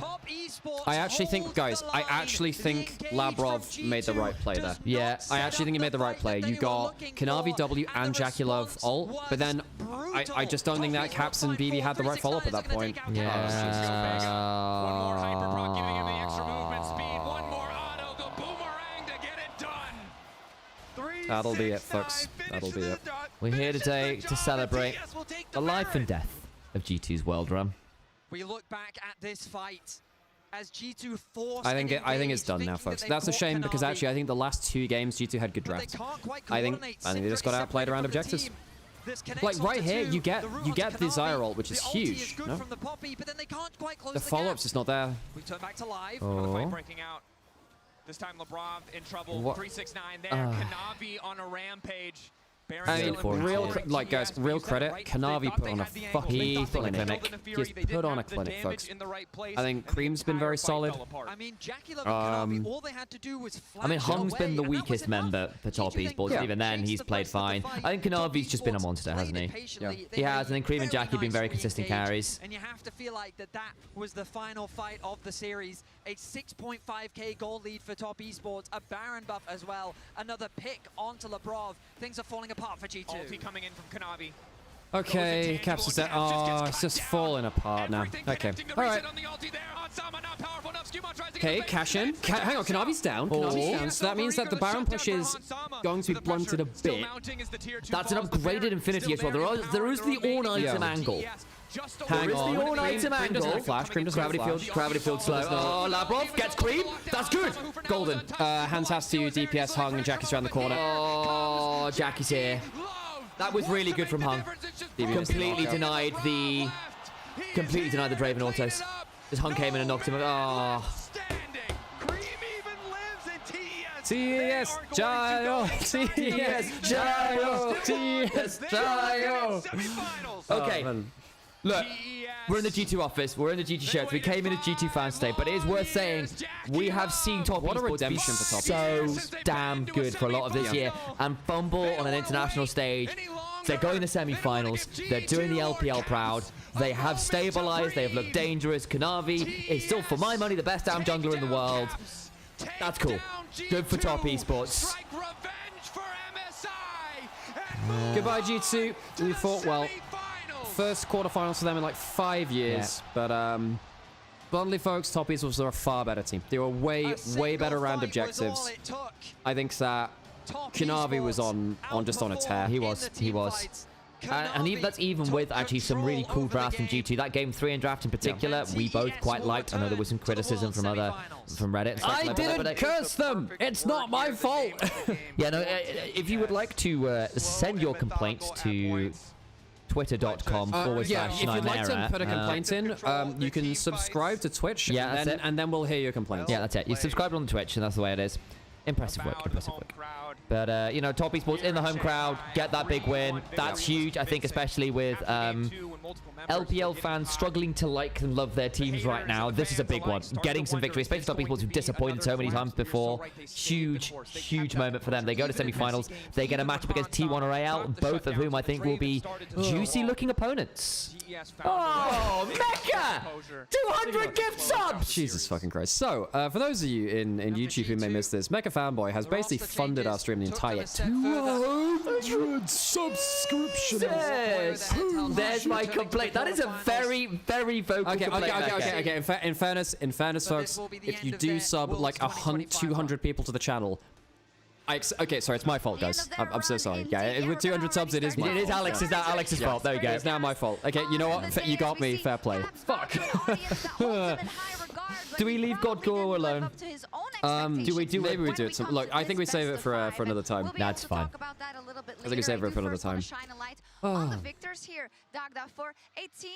Thank you all for being here today. Also, a lot of fun. Really good call from Shocks that, look, you have to focus on the winners first right here, I think. The top esports are a team which people have memed on for fucking forever. They have looked very good today, top esports. This is a top esports I thought could turn up.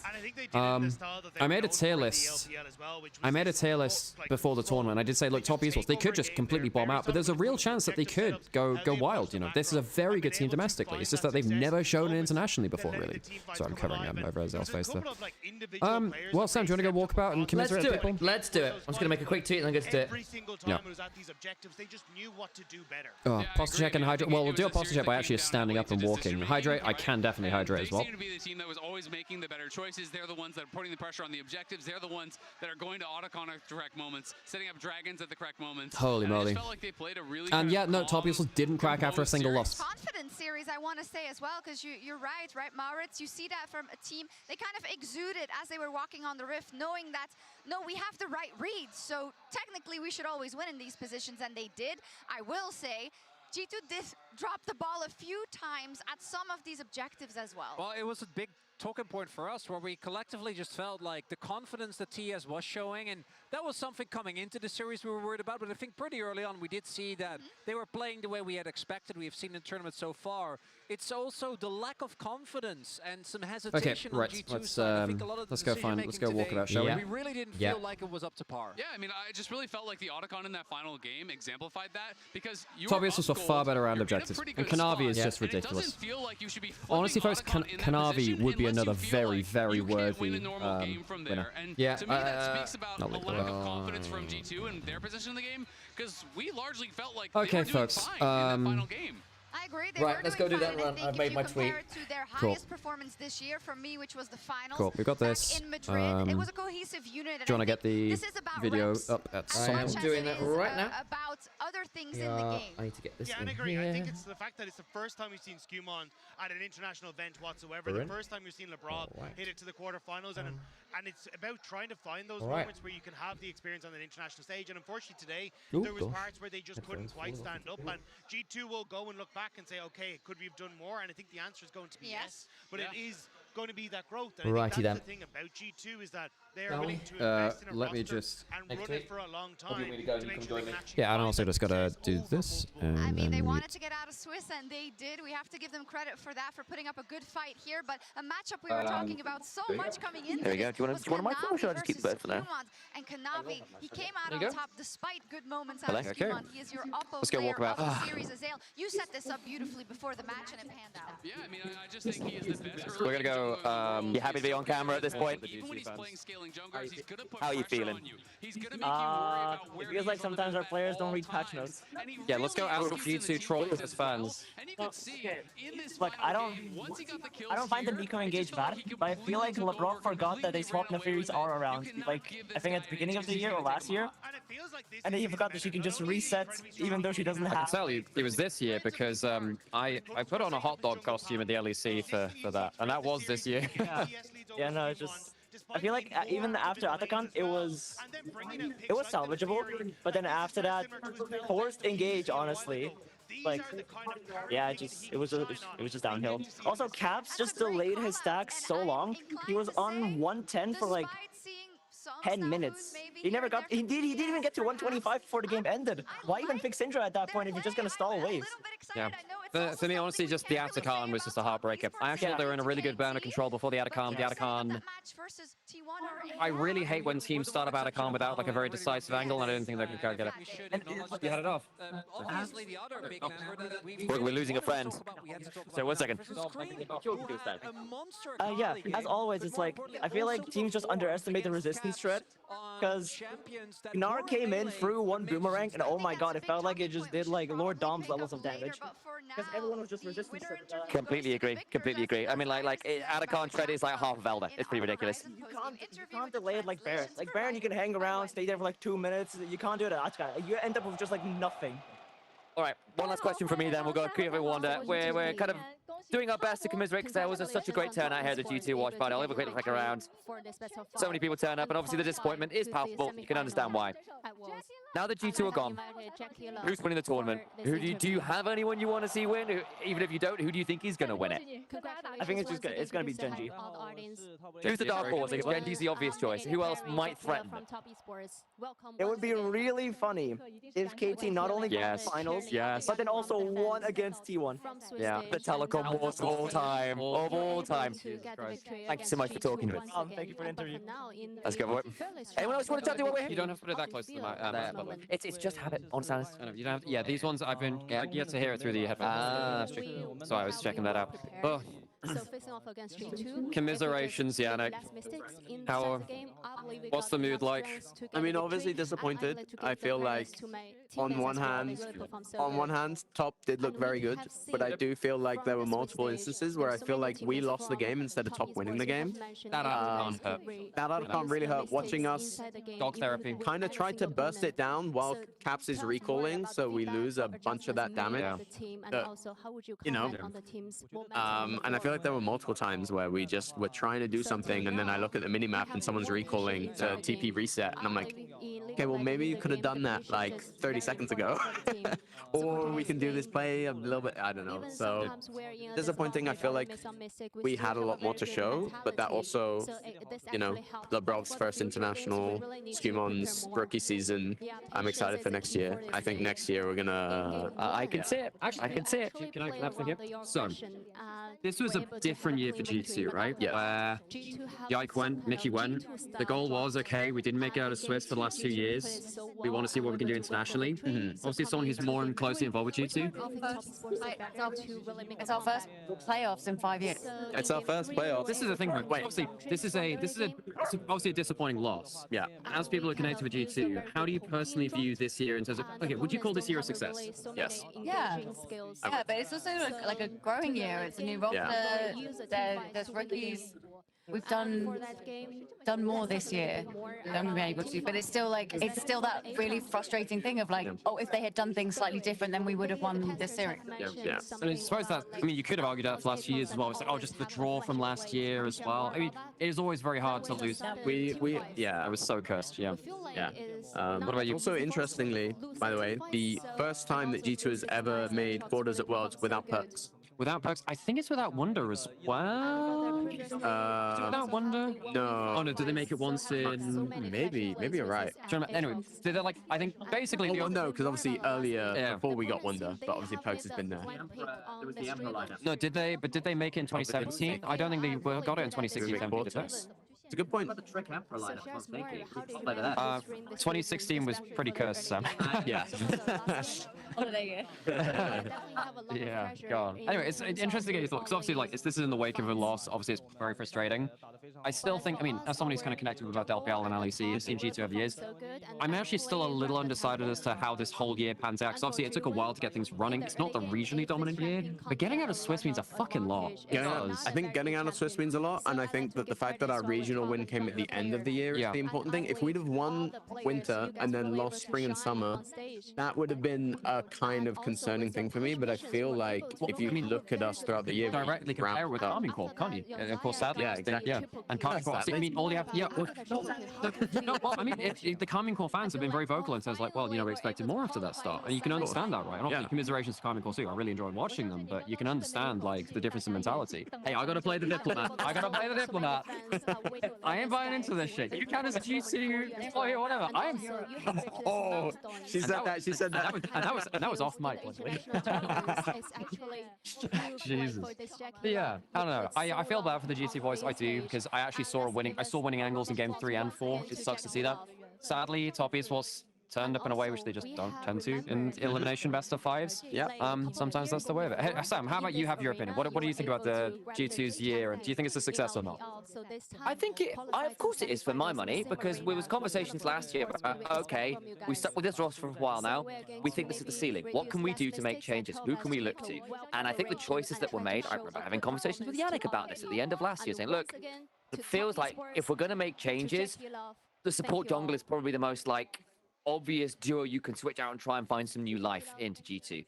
They made the choices. Skumon was the best option from ERLs. For my money, I think anyone who'd been doing a mere Masters, ERLs, would have said something very similar. He was very, very consistent. LFL MVP, carries, more utility picks. He played them both. Labrov had a... There you go. Had a fantastic showing on BDS. He was probably the most consistent support across the year. If you were going to take the gamble, that's probably the one to take. And it was always going to be a big deal. Shifting out Yike, shifting up Nicky X, who I think at this point was, what, the GOAT EU support? You could argue someone like a Hilly. You could have argued some of your older sports like Yellow Star and stuff for the OG fans, your Edwards and stuff, but he's right up there, right? And he's been incredibly good for so long, and so good for G2.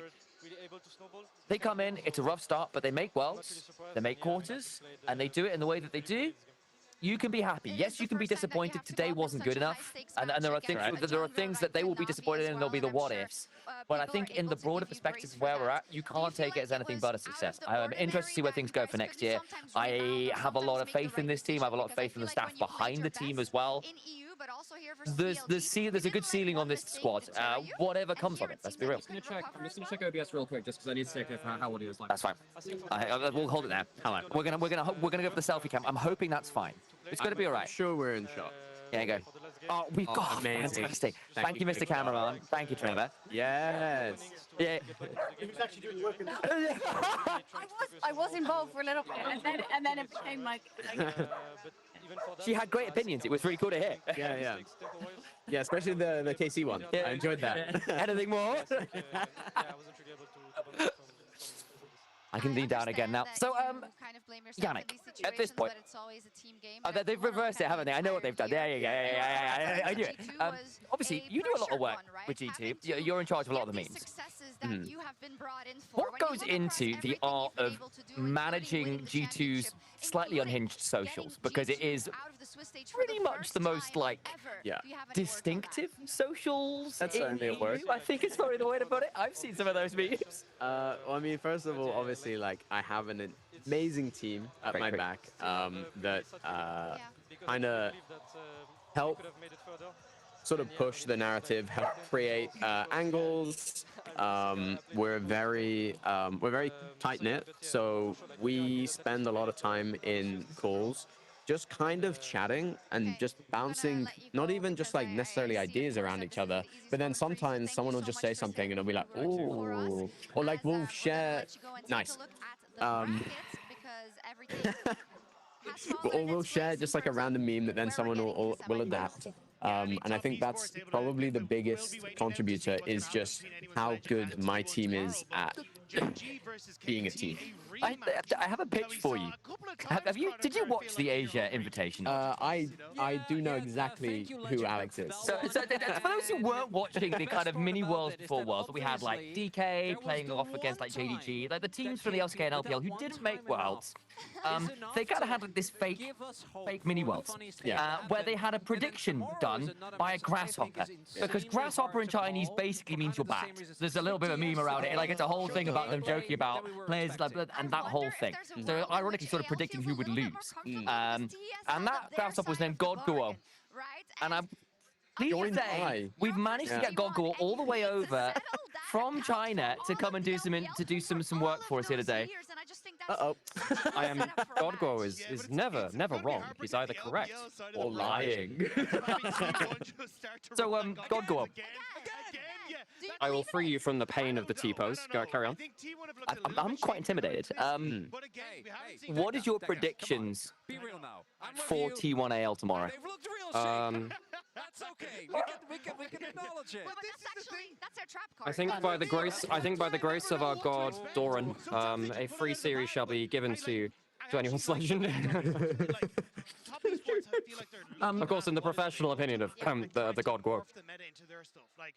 Yannick, yes. You've got a really rare opportunity here to talk to God Guo, who obviously, doesn't really he descends from the heavens only rarely. What would you, as a senior member of G2, want to say to this incredible creature? Please don't predict us. I didn't have to today. You want the microphone, God Guo? Yes, I feel like the more the world gets to experience of God Guo themselves, the more wisdom you shall learn. Such as don't start Atacon, and put your socks on the radiator when it's a cold day, so when you put them on, they're really warm. Those are the two pieces of wisdom. No, don't start Atacon, warm socks. That's so, if you have warm socks while not starting Atacon, you're just in a great position. Exactly. Yeah. I can't think of a better day. True, honestly. Yeah. When are socks too warm? Well, when are socks too warm? They burn your feet, I guess, but then they're kind of on fire. Yeah. So is it possible to actually get warm socks? Because by the time they're too warm, you've burned them away. They're no longer socks. Against LPL this tournament. I'm so tired of the sock discussion. So I'm going to say goodbye and say thank you. Sam and Alex have been awesome. Yannick was a bit shit. Appa's incredible, but you can see she's a little frustrated. Thank you for tuning in. Please, please, please remember, support Alex and Sam, create those clips, share them. Feel free to tag me in anything there as well, because I can help. I got a few more numbers on socials, and the guys are doing great work. So tune in tomorrow, tune in next week, tune in on the weekend. Please support them. Thank you so much. I'm going to give them the camera, and I'm going to take my dog home because they're scared of whatever the fuck that is. Yannick, do better. We'll see you later. Thank you so much, Trav. All right. Fucking wonderful. Well, thank you everyone for watching. We'll raid you over to someone. And yeah, I hope you enjoyed the show today. God damn, this is let me sort the OBS stuff. You hold on to that for now. sure, wonderful. I can do that. Yeah, let me. This is going so well, guys. Right. Step one. We change things. It's alright. It's fine. We're fine. We're sorted. It's all resolving. Thank you guys for joining us. It's been a huge honor having everyone here. Initialise here, Nymaera / Godguo there. We've had Quickshot, we've had Yannick, we've had loads of people over at the G2 staff here having a great time. Thanks for coming and saying hello to us all. Thank you all for those who followed, who subbed, who've liked. Again, Mecha, incredibly generous. We owe you a lot for this year and your undying support as ever, mate. Thanks for joining us on Nivea. Thanks for joining us on YouTube. If you've not followed us on socials, please keep doing so. If you've got cool clips, share them in the Discord, share them on Reddit. Make sure we've got ideas of where they are, because it makes a huge difference to our ability to get ourselves out there. But until then, guys, wonderful rest of your days. And bye-bye for now. See ya.